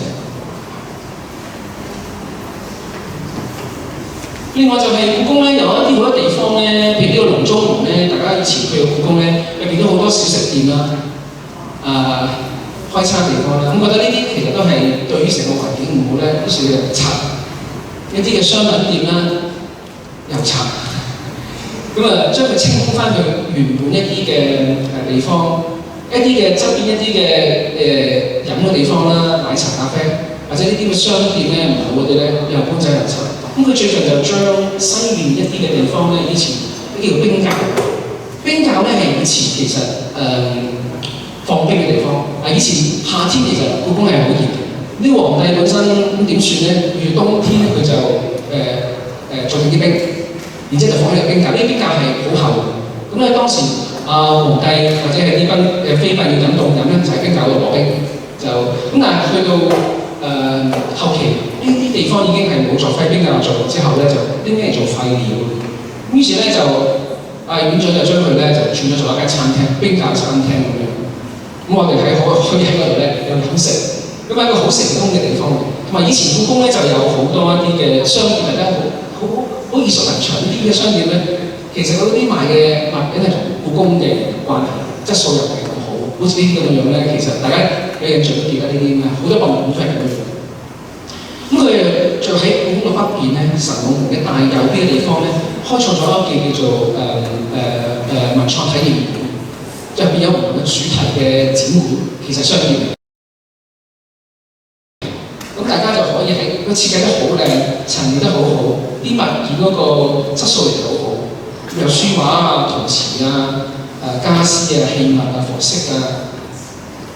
咁另外就係佢呢幾年做咗好多有啲文創產品，價錢唔貴，但係好有特色，電話殼啊，用啲木做翻啲呢個校長可以，如果佢哋啲同學揸呢個翻學應該冇問題啊。咁咧另外亦係做咗好多教育工作啦，成立咗一個故宮教育中心啦，俾咗好多一啲同學一啲嘅教育嘅活動啦。另外佢做咗好多就係開咗好多展廳。我琴日去咗，譬如佢去咗一個午門啊，午門就係下邊右手邊就係入閘地方啦，我淨係講解啦。你見到嚟講係好暢順，一上到去咧，佢上面有3個展廳，好大嘅午門展廳。佢而家定期咧就做咗好多嘅展覽。呢個咧而家擺緊呢個咧就係一個卡塔爾一個黃色嘅收藏，啲嘢好靚。佢全部都係一啲古代埃及文明啦、兩河流域啦、印度嘅一啲嘅藏品嚟。咁發覺而家咧好多人去故宮咧，佢以前去故宮就純粹去睇下嗰張凳，而家好多人去故宮咧，佢可以未必係睇，佢純粹係睇展覽，睇展覽。咁呢個都係院長開始覺得佢故宮嚟講，佢覺得係盡量多啲機會擺多啲嘅藏品，亦係將故宮文化資源咁嘅擴，俾多啲人認識、去享受、去利用。除咗正我所講嘅展廳之外咧，佢成立咗研究院啦，專門從事故宮嘅研究啦，學院啦，從事一啲嘅培訓啦。另外就係一啲嘅同國際啲組織嘅合作啦，一個國際培訓中心、國際培訓中心啦。另外就係呢個咧，就係我正話所講嘅啦，就係我哋2014年喺香港有個國際文物修復學會2014年會議，因為我哋就頒咗嗰啲個會咧，就頒咗個獎俾薛院長，就係一個叫霍布斯獎，就係表揚佢喺文物保護上面嘅成就。佢就喺呢個會上面覺得呢個組織好好，香港亦係當中一個橋梁。於是咧就係3個單位咧就協議就係會唔會喺故宮成立咗一個國際文物保育培訓中心。呢個就1年之後喺2015年9月，啱啱1年之後咧就喺北京開幕。咁特首多謝政務司司長又好支持，佢出席咗呢個會議，咁同翻佢哋一班人一合照。咁往後咧就舉辦咗好多期嘅訓練班，當然我哋香港嘅保護專家參與，有國際嘅啦，有本地嗰啲啦。咁亦利用咗好多一啲嘅藏品去展示咗我哋中國喺文物保護上嘅成就交流。咁最後一個故事要講嘅咧就係大家都可能好仲有一樣嘢咧就係院長仲有啲嘢喺故宮嗰度，因為冇話分講出嚟，佢就禁煙啊。故宮以前可以食煙嘅，參觀者可以食煙，職員可以食煙。咁以前皇帝都食煙，其實煙係好危險，因為故宮全部都係啲木建築嚟。你諗下故宮着火點樣咧？佢冇水喉，於是故宮你去到故宮冇一大嘅銅缸，於是咧就會同你用啲水去救。咁院長咧後來就係決定禁煙，所有工作員可以食煙，所有同事唔可以食煙。咁所以啲人咧食咗幾多年煙好慘。做下嘢咧就要行好遠，要去到一個故宮以外嘅地方抽支煙，又翻去食咁樣。咁呢個我哋講笑係68年嚟故宮第一次禁煙嘅。佢禁煙啦，另外就禁車啦，唔俾車喺入面行。以前咧嗰啲自己嘅同事啦，可以揸部車長驅直入嘅。另外啲國家嘅貴賓咧就可以駛入去太和殿都可以。咁後嚟咧佢就唔俾，無論你任何嘅人都不可以揸車入去。咁佢又有啲小型嗰啲，即係貴賓話咧，小型嗰啲高爾夫球車咧，最多話坐嘅，但都好少用。禁煙禁車就將啲辦公室搬走，都係佢本身嚟講一啲，因為佢本身嚟講，佢喺2002年嗰陣時咧，佢如果做官職嚟講咧，佢為國家文物局局長嗰時係一個副部級嘅官員，故宮院長一個副部級嘅官員，即係佢個過去本身個人嘅威望、資歷同埋佢喺文物局局長嘅年齡嚟講，佢係足以係可以推動到好多呢啲嘅改革。故宮香港故宮呢個計劃本身嚟講咧，就係講到我哋香港同故宮，香港同故宮同院長嘅關係。香港同故宮院長嘅關係就係講到咧喺我哋07年嗰個我哋嗰個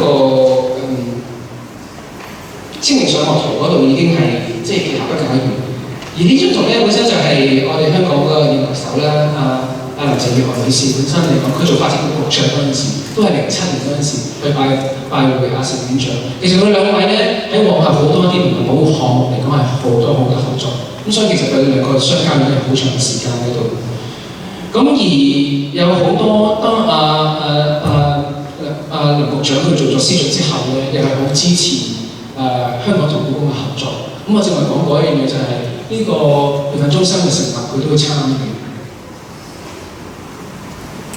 去到差唔多係2015-16年嗰陣時，我哋香港同故宮嘅合作已經係一個相當之大家各方面都係好滿意。個展覽做得好啦，甚至上面我哋試過有一次，我哋喺科學館做過一個西洋棋器嘅展覽，阿院長好讚我哋科學館同事做得好好。咁佢之前將個展覽我哋香港完咗之後咧，佢拎翻去山東省嗰度展出。咁於是大家都諗一諗，其實可唔可以加強啲合作咧？譬如做多啲展覽啦，做多啲交流啦、培訓啦、教育工作啦，利用香港作為一個平台，將故宮嘅文化藝術歷史俾多啲人了解咧。咁喺呢方面嚟講咧，大家都不約而同想深化我哋嘅合作咧，於是就提出咗一個故宮香港嘅項目。呢個咧重申呢個唔係一個政治任務嚟㗎，唔係一個國家上邊要香港起間分館，其實係雙方大家覺得都可以有一個空間合作去項目。咁今日咧就對呢個項目咧就喺佢公佈咗喺2016年嘅10月就簽咗一個合作嘅項目啦，跟住喺2017年6月就簽咗個正式合作協議啦。咁有好多個爭論喺度，爭論主要係兩個，一就係話中間你點解冇做諮詢咧？第二就係話點樣建築師點解唔投標咧？咁呢個其實之前我諗喺好多場政府都解釋過，今日唔係一個場地，我哋去解釋翻。咁只可以重申一句，呢個項目本身係冇任何政治目的嘅，只不過就係大家見到雙方嘅合作其實係一個互惠互利之餘。咁其實院長亦成日都覺得香港係一個好嘅平台，係除咗可以展示佢嘅藝術品之外咧，本身我哋嘅參與對於佢係一個真正嘅價值喺嗰度。咁呢個項目而家一路而家推動緊啦，咁大家都如果啲朋友都知道咧，呢個就係整個西九龍嘅地方咧。咁故宮文化博物館咧就喺最左手邊個地方，個環境好好。咁而家個設計師咧就而家見到呢個夜景咧，就係臨海海邊好靚。咁個設計師而家係做緊個設計，呢個就係梁舜其先生嘅設計啦。咁佢本身嚟講咧，佢嗰個理念都係將香港嘅都市文化咧係同翻中國傳統嘅視覺文化配合。咁佢有啲嘅理念就係一個叫做咩？唔到啊，唔好意思。一個所謂一個頂虛底實、巧妙平衡同埋肌理變化嘅理念。中間咧佢有好多空間，佢係參考咗指感性，本身有唔同嘅庭院個空間去處理。咁而每一個方位嚟講咧，佢都有個中庭去等大家去欣賞一啲嘅展覽啦，一啲藝術品之餘咧，係可以欣賞到外邊一啲特色。呢間博物館其實可以重新翻一樣嘢，就唔係故宮嘅分館啊，即係唔係話呢間館係故宮嘅經營，係全部都係我哋香港人、香港嘅策展團隊、香港嘅館長去經營。呢間館我覺得有幾個組合係好特別嘅地方，一個就係我哋係將歷史同埋藝術去結合。呢個我哋大家都正話都講到啦，故宮嘅建築、故宮嘅宮廷文物本身嚟講都係好多歷史、好多故事可以講。咁喺呢間館入邊嚟講咧，將來都會我哋會講翻一個宮廷歷史生活嘅面貌，故宮嘅成立咁嘅歷史。但係同一方面同一時間嚟講咧，故宮嘅古代藝術嘅收藏，佢嘅書畫、佢嘅陶瓷、青銅器，呢啲同一個藝術角度嚟講都係啲珍品。咁呢間館本身嚟講咧係有呢兩方面嘅問題。第一啲係傳統同現代。咁呢間館你就係一見到個外形本身都係一個有一個傳統嘅視覺文化，但係一間現代形式嘅表示。將來嘅展覽圖咧都係一樣嘅，本身我哋會有一啲現代科學嘅演繹，會用啲現代嘅媒介咧，多媒體嘅一啲嘅技術嘅內容咧。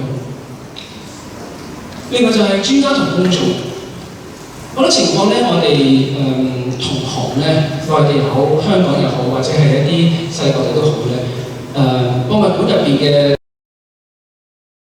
同事係啲專家，往往佢哋去演繹、去表達呢啲藝術品嗰陣時，都用個專家角度去講。通常我哋成日都話咧，佢有啲説明咧，都觀眾係明。而呢間館我哋本身嚟講咧，將來我哋係好多一啲嘅內容咧，公眾係明嘅。咁呢個咧就係正話我開場所講嘅所謂講故事，我哋要講好好嘅故事嘅工作。第四方面就係一個物質同非物質。物質就係話有好多一啲故宮嘅藏品會喺間館度展出。好似你講過啦，院長已經講過話會將最好嘅嘢拎嚟呢度擺。但係除咗一啲物質之外，有啲嘅嘢，譬如一啲嘅數字嘅一啲嘅技術啦、教育活動啦，或者係以前就像我哋一啲嘅文創產品嚟，呢啲都係啲非物質嚟嘅，都係包含咗好多故宮嘅元素、故宮嘅一啲嘅價值咁嘅理念入邊嚟講，都喺呢間館上面咧會講翻出嚟。好啦，去到咧最後做一個總結。咁呢度咧我正話同大家分享咗6個關於故宮嘅故事啦。咁佢哋其實係反映嗰個一個現象同埋訊息，大家可以試下將呢6個故事將佢結合埋一齊。第一就係故宮呢10年嚟好大變化。第二就係故宮同香港咧行得好慢，越行越近。用翻阿黃先生所講，行得好慢呢樣嘢。故宮嘅變化咧，我哋可以用2個層次去睇，一個就係一個表層同一個深層意義喺度。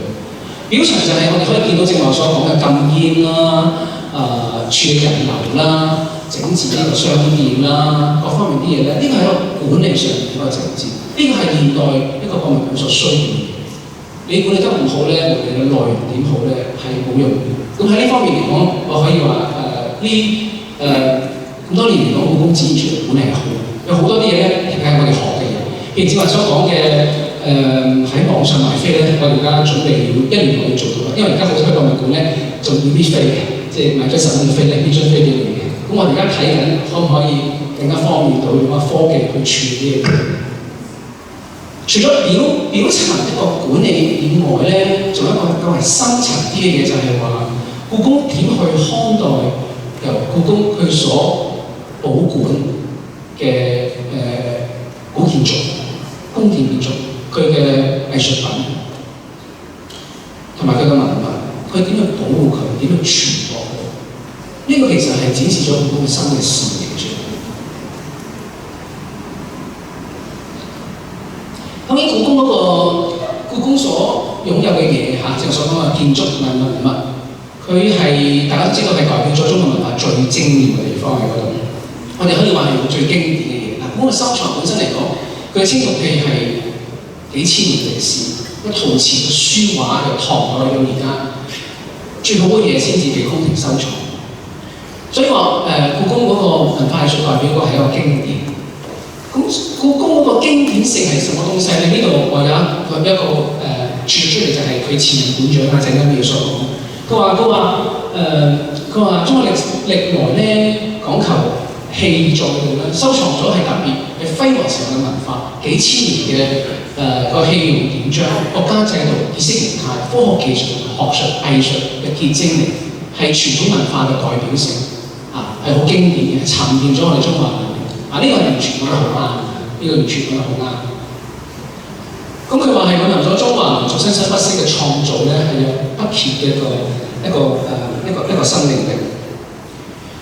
咁我哋故宮所背後呢一啲嘅經典性，代表嘅中國文化藝術呢個精髓，我哋唔可以用偉大呢兩個字去形容佢，我哋要通過一個過程解讀嘅過程。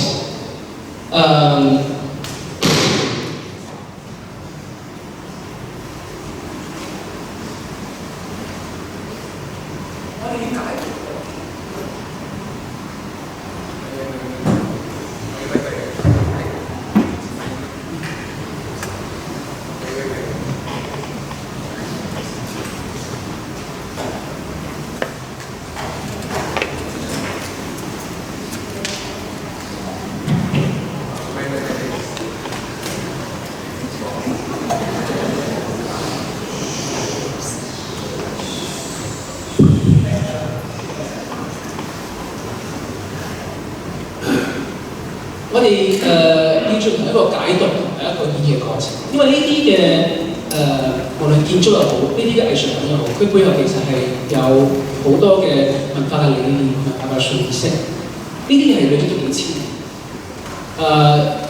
係連綿得住嘅，同埋呢啲嘅文化訊息、文化理念咧係建諸於我哋生活嘅唔同一啲嘅面貌喺嗰度，唔單止係可能我哋嘅起居飲食，我哋嘅考試制度，我哋嘅各方面都好，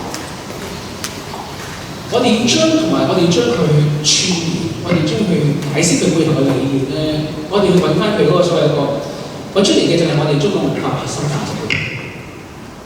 同時咧，我哋要將佢同現代嘅生活咧嚟串聯。如果唔係冇意義，呢啲全部都係啲古人嘅。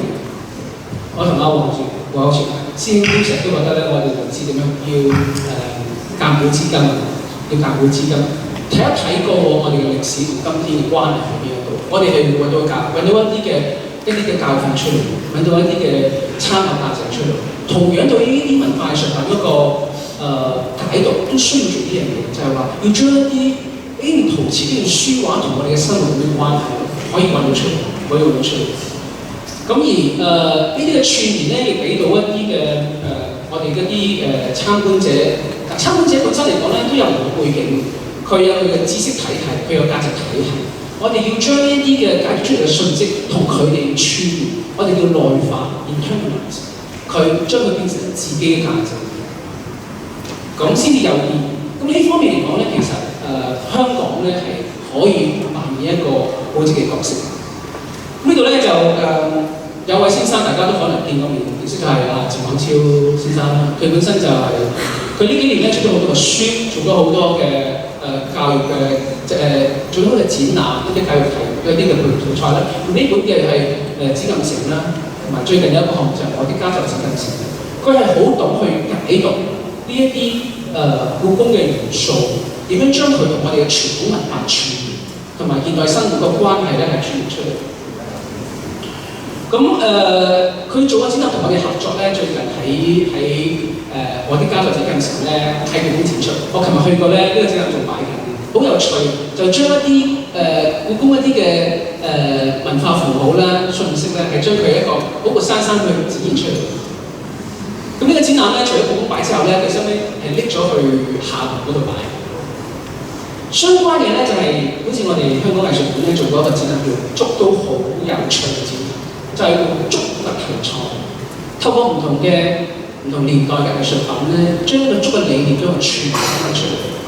咁呢個都係阿謝生嘅參與，係我哋藝術館嘅團隊去參與。咁呢個展覽做完之後咧，就係故宮方面又覺得好正喎，於是又拎翻去故宮嗰度擺出嚟。咁呢個其實都係佢哋較為少用呢個方法去拆解一啲傳統一啲文化藝術一啲嘅訊息理念。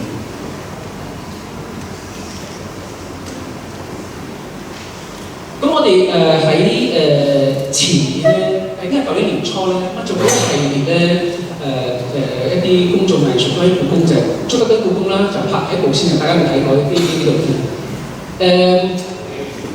較為一個輕鬆嘅手法，同學學都有興趣去睇一個關於故宮一啲嘅文化價值啊、歷史啊、建築嘅一啲嘅練習。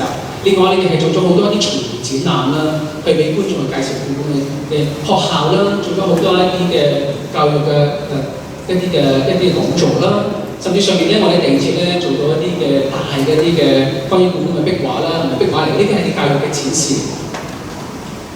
咁我哋舊年年中咧，我就同我哋一班康文署嘅同事咧，就同故宮開個前會。呢次係一次從來未有嘅。我哋同晒所有香港博物館嘅館長啊，而上邊咧就話院長咧，佢嘅信都傳一齊出嚟咧。就其實呢次好危險嘅，因為我哋搭同班機。其實如果出咗事嘅話咧，我哋博物館所有嘅館長咧做館長冇晒，其實係一個身為一個都係唔應該同班機坐。咁啊，呢次我哋傾咗好多嘢嘅，就係未來呢5年，我哋同故宮合作，我哋可以點去深化我哋嘅合作？喺個展覽上面，喺嗰個教育啦、培訓啦，甚至上面我哋亦傾過一啲點去開拓我哋一啲嘅文創產品，即係叫故宮產品。咁其中一個咧就係阿劉少康，劉少康係企喺邊度？喺中間附近嘅地方嗰度。佢試下我哋嘅香港設計師可唔可以同故宮合作？因為我哋香港設計師係好好，去參與一啲設計一啲仲高質素一啲文創產品。咁我哋傾咗好多一啲合作方案，未來呢一段時間，我哋簽咗一啲嘅文化合作協議啦，未來5年去做一啲嘢。呢個咧，香港所扮演嘅喺呢一方面所扮演嘅角色咧係幾值得我哋深思。咁呢張相就係身處呢個地方咧，就係、是、我哋新亞書院嘅創院錢穆先生同翻嚟先生喺創立新亞書院嗰陣時，即係嘅照片咧。咁就當年其實佢本身喺香港創立新亞書院，其實係一個初期嘅臨時性，佢覺得香港係一個地方可以傳播中國文化。咁但係喺香港落根之後咧，佢發覺香港嘅地方其實係可以做好多嘅工作。咁而過去60年啊，我哋新亞書院嗰個發展係證明到喺中國文化嘅傳播上面係做到啲工作出嚟。咁點解我哋香港可以真係做到咁多嘢？其實呢個大家要大家可能要去深思一下個地方喺嗰度。可能我哋呢個同我哋嗰個思維啦，我哋諗嘢嘅方式啦係相關啊。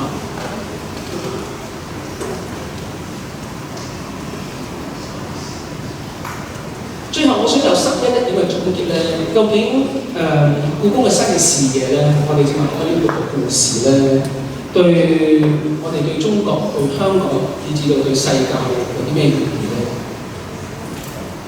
咁我諗對中國嚟講咧，嗰個意義本身係好大嘅。琴日阿師兄係咩日子？5月4號係咩日子？5四運動幾多年啊？99年。99年出年100，仲有一個好有意義嘅啫。琴日係馬克思誕辰200週年啊！呢兩個日子都好有意思，對我哋中國嚟講係5四運動1919年啦。同學都知道5四運動係什麼回事。1914年開始有新文化運動，當時我哋點睇中國文化？我哋好懷疑中國文化仲有冇生命力，仲可唔可以繼續支持我哋呢個民族發展？所以好似甚至上面，我哋覺得點解要全面西化？即係當時中國文化係受到從所未有嘅挑戰。馬克思主義就係我哋中國建國之後啦，一個主導意識形態思想，一個思想，一路到去到改革開放之後咧，喺呢幾年咧，去到我哋實質嘅發展咧，似乎喺官方又好，喺民間又好，似乎唔係咁多人再去提呢個馬克思思想。雖然今日習近平主席再講，我哋要再睇下，要學習馬克思思想，但係喺一般嘅場合嚟講，我哋睇緊有事。咁似乎但係一個民族、一個國家嘅發展咧，嗰個思想裏面，我覺得係唔得嘅。其實會唔會我哋正頭所講嘅故宮嘅經典性，我哋做中國文化、中國藝術，我哋嘅解讀、理解、演繹係變成咗我哋而家富有錢之餘，我哋嘅文化價值一部分咧？我覺得呢個其實可以大家去思考下，對於中國人對中國發展嘅意義。而第二方面，對於香港嚟講嗰個意義咧，本身嚟講同樣都係有啦。香港本身嚟講，過往都係一個殖民地嘅社會啦。回歸之後咧，我哋都談咗好多一啲中國文化嗰個根源啦、本位啦嘅問題啦。最近都好多嘅爭論討論喺嗰度，有啲更加係被判咗一啲所謂一啲嘅政治一啲嘅標籤。咁其實呢個我哋就從來都唔會去處理政治問題。我哋本身做文化工作咧，我哋嘅重點就係究竟觀眾中唔中意，同埋觀眾去睇我哋嘅展覽，去我哋嘅活動有冇得益，係知識性得益或者係價值上得益。佢嚟到原來同佢自己嘅生活有一個完全關聯嘅得益嘅。咁我覺得我哋同故宮嘅合作，將故宮嘅文化一啲嘅資訊帶嚟香港俾我哋觀眾，我哋覺得可能對我哋一個香港嘅文化發展係有幫助。因為我哋本身嗰個文化根源係離唔開中國，但當然咧，我哋作為一個中國人，香港中國人，本身嚟講，我哋要了解香港，亦要放眼世界。咁對世界嗰個意義喺邊度咧？呢張相其實就好有意思。呢張相就係特朗普去故宮參觀啦。好少有就係全日都喺故宮啊，冇離開過，日日到夜。第二張相我覺得好有趣咧，就係、應該係上個禮拜，再上個禮拜，因為好似上個禮拜。印度總理有目擊，咁我哋主席都係咧喺湖北省博物館咧去接見佢，睇一睇我哋本身楚文化一啲嘅。呢兩次嘅訪問咧嘅地點咧，都係同我哋中國傳統文化相關。咁呢個我覺得係一個好有意義，就係話佢展示我哋中國嘅歷史，係對中國嗰個歷史文化上面。咁特別係譬如琴日我哋結束嘅中美貿易談判啦，咁大家關心嘅除咗係問題之外咧，其實最主要關心嘅就係中國點去面對中國崛起，同埋去領導世界。大家對於某啲國家嚟講都係有啲疑慮。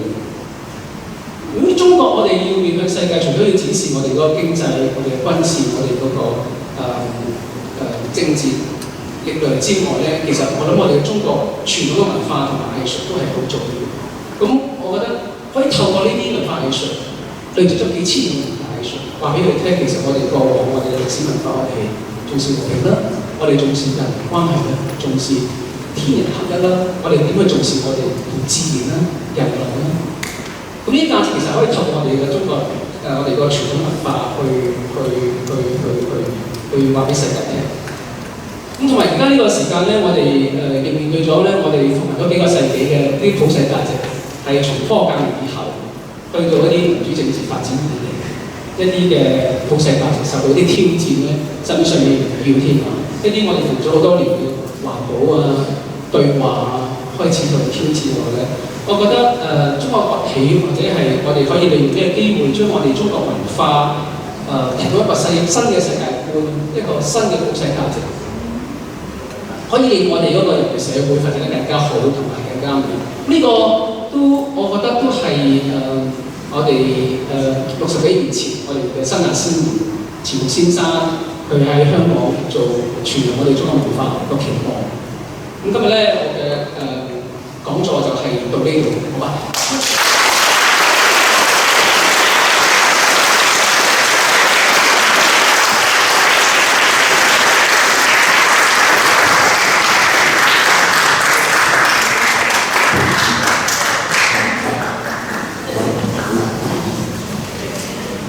好多謝葉老師。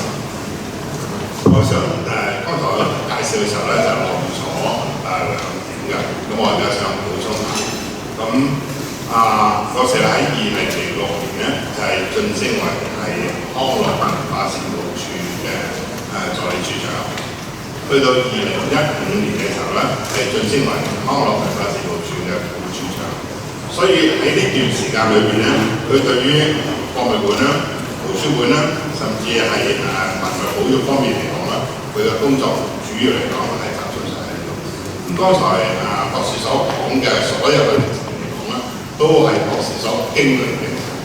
呢咁所以佢將佢嘅過程咧，同大家嚟講係走一個簡介咧，其實亦都係好難得嘅事。咁我哋亦都趁呢個機會咧，就睇下大家有冇問題係可以向博士咧係請教嘅。喺你講呢個之前咧，我重申我嘅真正身份係新亞書院嘅醫生，係一個民事工作者。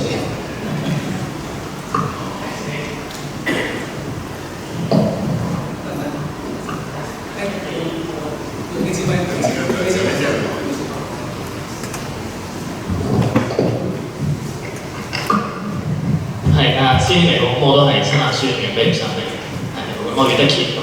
其實有兩個問題嘅，都相關嘅問題，就係其實之前喺西九開始嘅時候咧，好多嘅一啲討論都係關於M+ 博物館同埋香港藝術館未來嗰個嘅分工同埋嗰個策略嘅分別嘅。咁我唔到呢個時間會唔會都簡單去講下，其實如果未來到西九又有故宮文化博物館同埋康文署轄下不同博物館啦，文化博物館、藝術館或者甚至頭先講太空館喺故宮嘅文化或者甚至中國文化嗰個未來嘅策略之間會點樣分工同埋點樣分別咧？因為見頭先好多例如師兄你都而家副處長都仲代表緊康文署或者政府係去同故宮博物院去傾，咁未來又會點樣去做咧？會唔會係西九故宮文化博物館嘅團隊去做，咁康文署又繼續點樣去做咧？咁第二個問題就係、西九嘅故宮文化博物館可能係香港第一個大型公共博物館係專注係中國文化嘅，咁另一個唔係公共但係都好主要嘅博物館係做呢方面就係我哋中大嘅博物館啦。咁其實未來會唔會我哋見到可以預期有一啲比較新嘅方向或者唔同嘅方向去推動中國文化喺香港咧？因為而家應該好多嘅展覽都係喺康文署唔同博物館咧分別去展出，即係就冇一個呢個即係以觀眾角度認知，應該都冇，甚至冇一個展廳，或者以前藝術館有啲展廳係專做中國文化啦，但係就都冇一個好主要嘅博物館係話專心去做呢樣嘢。咁所以未來嘅策略會唔會見到有啲唔同咧？答咗你第二個問題先。中大文物館當然呢啲嘢其實佢答咗個定位咧。其實以我哋所提，林順喺度，佢係一間研究同埋一間教學嘅博物館，研究教育博物館。但係當然其實佢都慢慢嚟講都歡迎公眾去睇。咁但係個重點係放喺研究同埋教學，而我哋嘅博物館係教育多面於公眾啦、教育啦。咁可能喺一啲課題表達上面嚟講咧，佢哋我唔用深度呢兩個字啦，可能佢哋偏重於一啲教育同佢哋相關一啲嘅課題。我哋嚟講就係、本身嚟講係一般公眾大家嘅興趣去理解，但係呢雙面大家其實可以互相補足。咁而喺將來上面嚟講，其實我哋都尋求咧多啲合作，甚至上面我哋會唔會同一個主題大家一齊去做咧？中大文物館個角度係可能係深入啲嘅、學術啲，而我哋本身係面對於普羅大眾上面。咁至於你第二個問題嘅第二部分就係中國文化一個專門，其實將來係會好多。我諗譬如成間故宮文化博物館係咧，將來我哋嘅新嘅藝術館咧都有一啲係以中國文化特別書畫將來係一個好重點，會有啲長期嘅陳列啦、展覽啦，同埋佢不時咧都會有好多嘅展覽。但係當然啦，佢嘅展覽咧係有平衡，佢會有本地香港本身，又有中國文化，又有世界性，咁咧係尋求呢個平衡喺嗰度。咁啊，我哋第一個問題咧就係、之間嘅分工。咁其實我覺得正話我漏咗講咧，其實故宮加咗去西九咧係一個我唔用完美啊，係一個好好嘅一個添加嘅元素，令到西九成個文化區嘅發展更加係好。個我嚟講咧，佢哋西九文化區嘅設施咧，中國文化嗰度咧係一個戲曲中心。而家加咗故宮之後咧，係有兩個，一個係專門中國文化。M+ 本身嚟講咧，佢本身係佢嘅視野本身係包括中國文化，包括香港，但係佢係一個較寬闊啲，一個世界文化同埋近代為主。將來嘅表演藝術都有現代近代。咁但係換言之嚟講咧，如果將來 M+ 係一個現代少少嘅，係一個世界視野，而故宮本身係一個立足於中國文化傳統，而我哋香港康文署博物館係喺呢個香港本土出發，其實3個字之間，世界、中國、香港係一個好好嘅協調。咁我覺得我亦期待啦。當然呢樣嘢大家兩間會睇得起嘅。咁呢個方面，當大家起咗之後咧，將來嘅活動策展咧會更加多嘅協調，會唔會喺推動嘅角色上面做得好啲？咁至於將來康文署博物館咧，因為故宮文化博物館仲有4年先起好啦，我哋呢5年我哋會繼續我哋工作啦。我哋當佢落成之後咧，我哋亦會同佢睇一睇，一定會有分工喺度。咁大家唔使擔心，故宮有180萬件嘢，你未來100年你都擺唔晒，會唔會我哋本身嚟講，我哋唔會重複，我哋唔會撞嚇，會唔會我哋本身大家本身嚟講，我哋有啲側重嘅？另外就係話，除咗故宮之外咧，我哋中國好多博物館、好多文化資源，其實都係好寶貴。我哋會尋求，會同更加多嘅博物館合作喺嗰度。咁所以呢樣嘢咧，我哋本身嚟講，睇到故宮佢差唔多落成嘅，我哋會同佢一個館長啊，佢哋嘅團隊去傾。咁呢個其實我哋本身係一個個餅係會做大，會做好。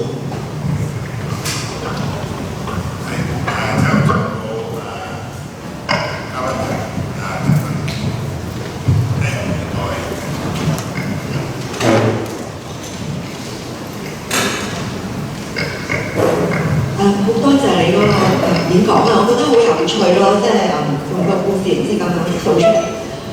特別我覺得好震撼嗰張相咧，就係嗰啲文物咧係 pack 晒箱，擺喺故宮出邊咁樣，好似去旅行咁樣啦，預備咁樣。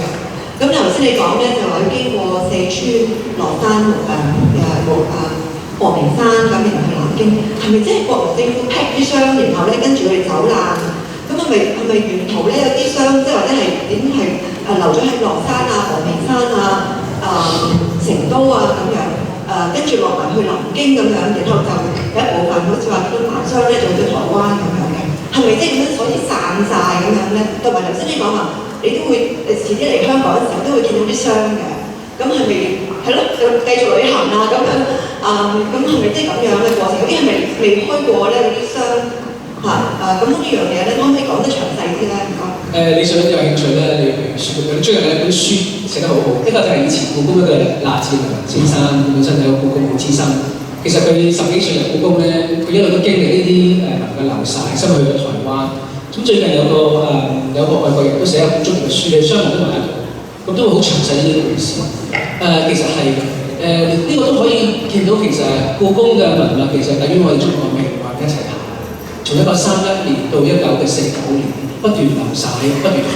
但係有一樣嘢就係、我就係想講13700幾箱入邊咁樣嘅，一路佢哋嘅 pack 箱，一路佢哋嘅裝置啦，佢都有故宮嘅人員陪住佢哋，但係中間係唔見嗰一件。中間你諗下，去到咁多地方，好容易俾人偷，但係冇人會去偷佢哋。當然佢中間係做過世紀。而當時嘅國民政府都好支持，雖然佢嗰陣時已經打仗好困難咧，有時佢都會派一啲嘅軍隊去護送佢。但係呢啲嘅文物流晒係有時用貨車，有時用火車，有時用船。咁最後咧，佢哋去到我哋話嗰3個地方係儲存咗好多年嘅，跟住去翻南京個地方，跟住去到台灣。咁呢個係奇蹟嚟嘅。當然中間係有啲文物係，譬如一啲嘅易碎品係破碎咗，但係佢都會收穫到。但係冇一件嘢係唔見，呢個係一個奇蹟。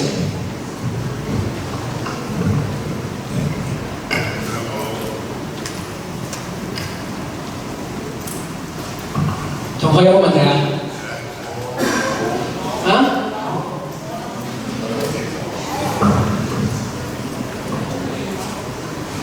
如果冇咧，就今日個講座咧就結束。喺結束之前咧，請黃良政院長咧，嘉賓主講嘉賓。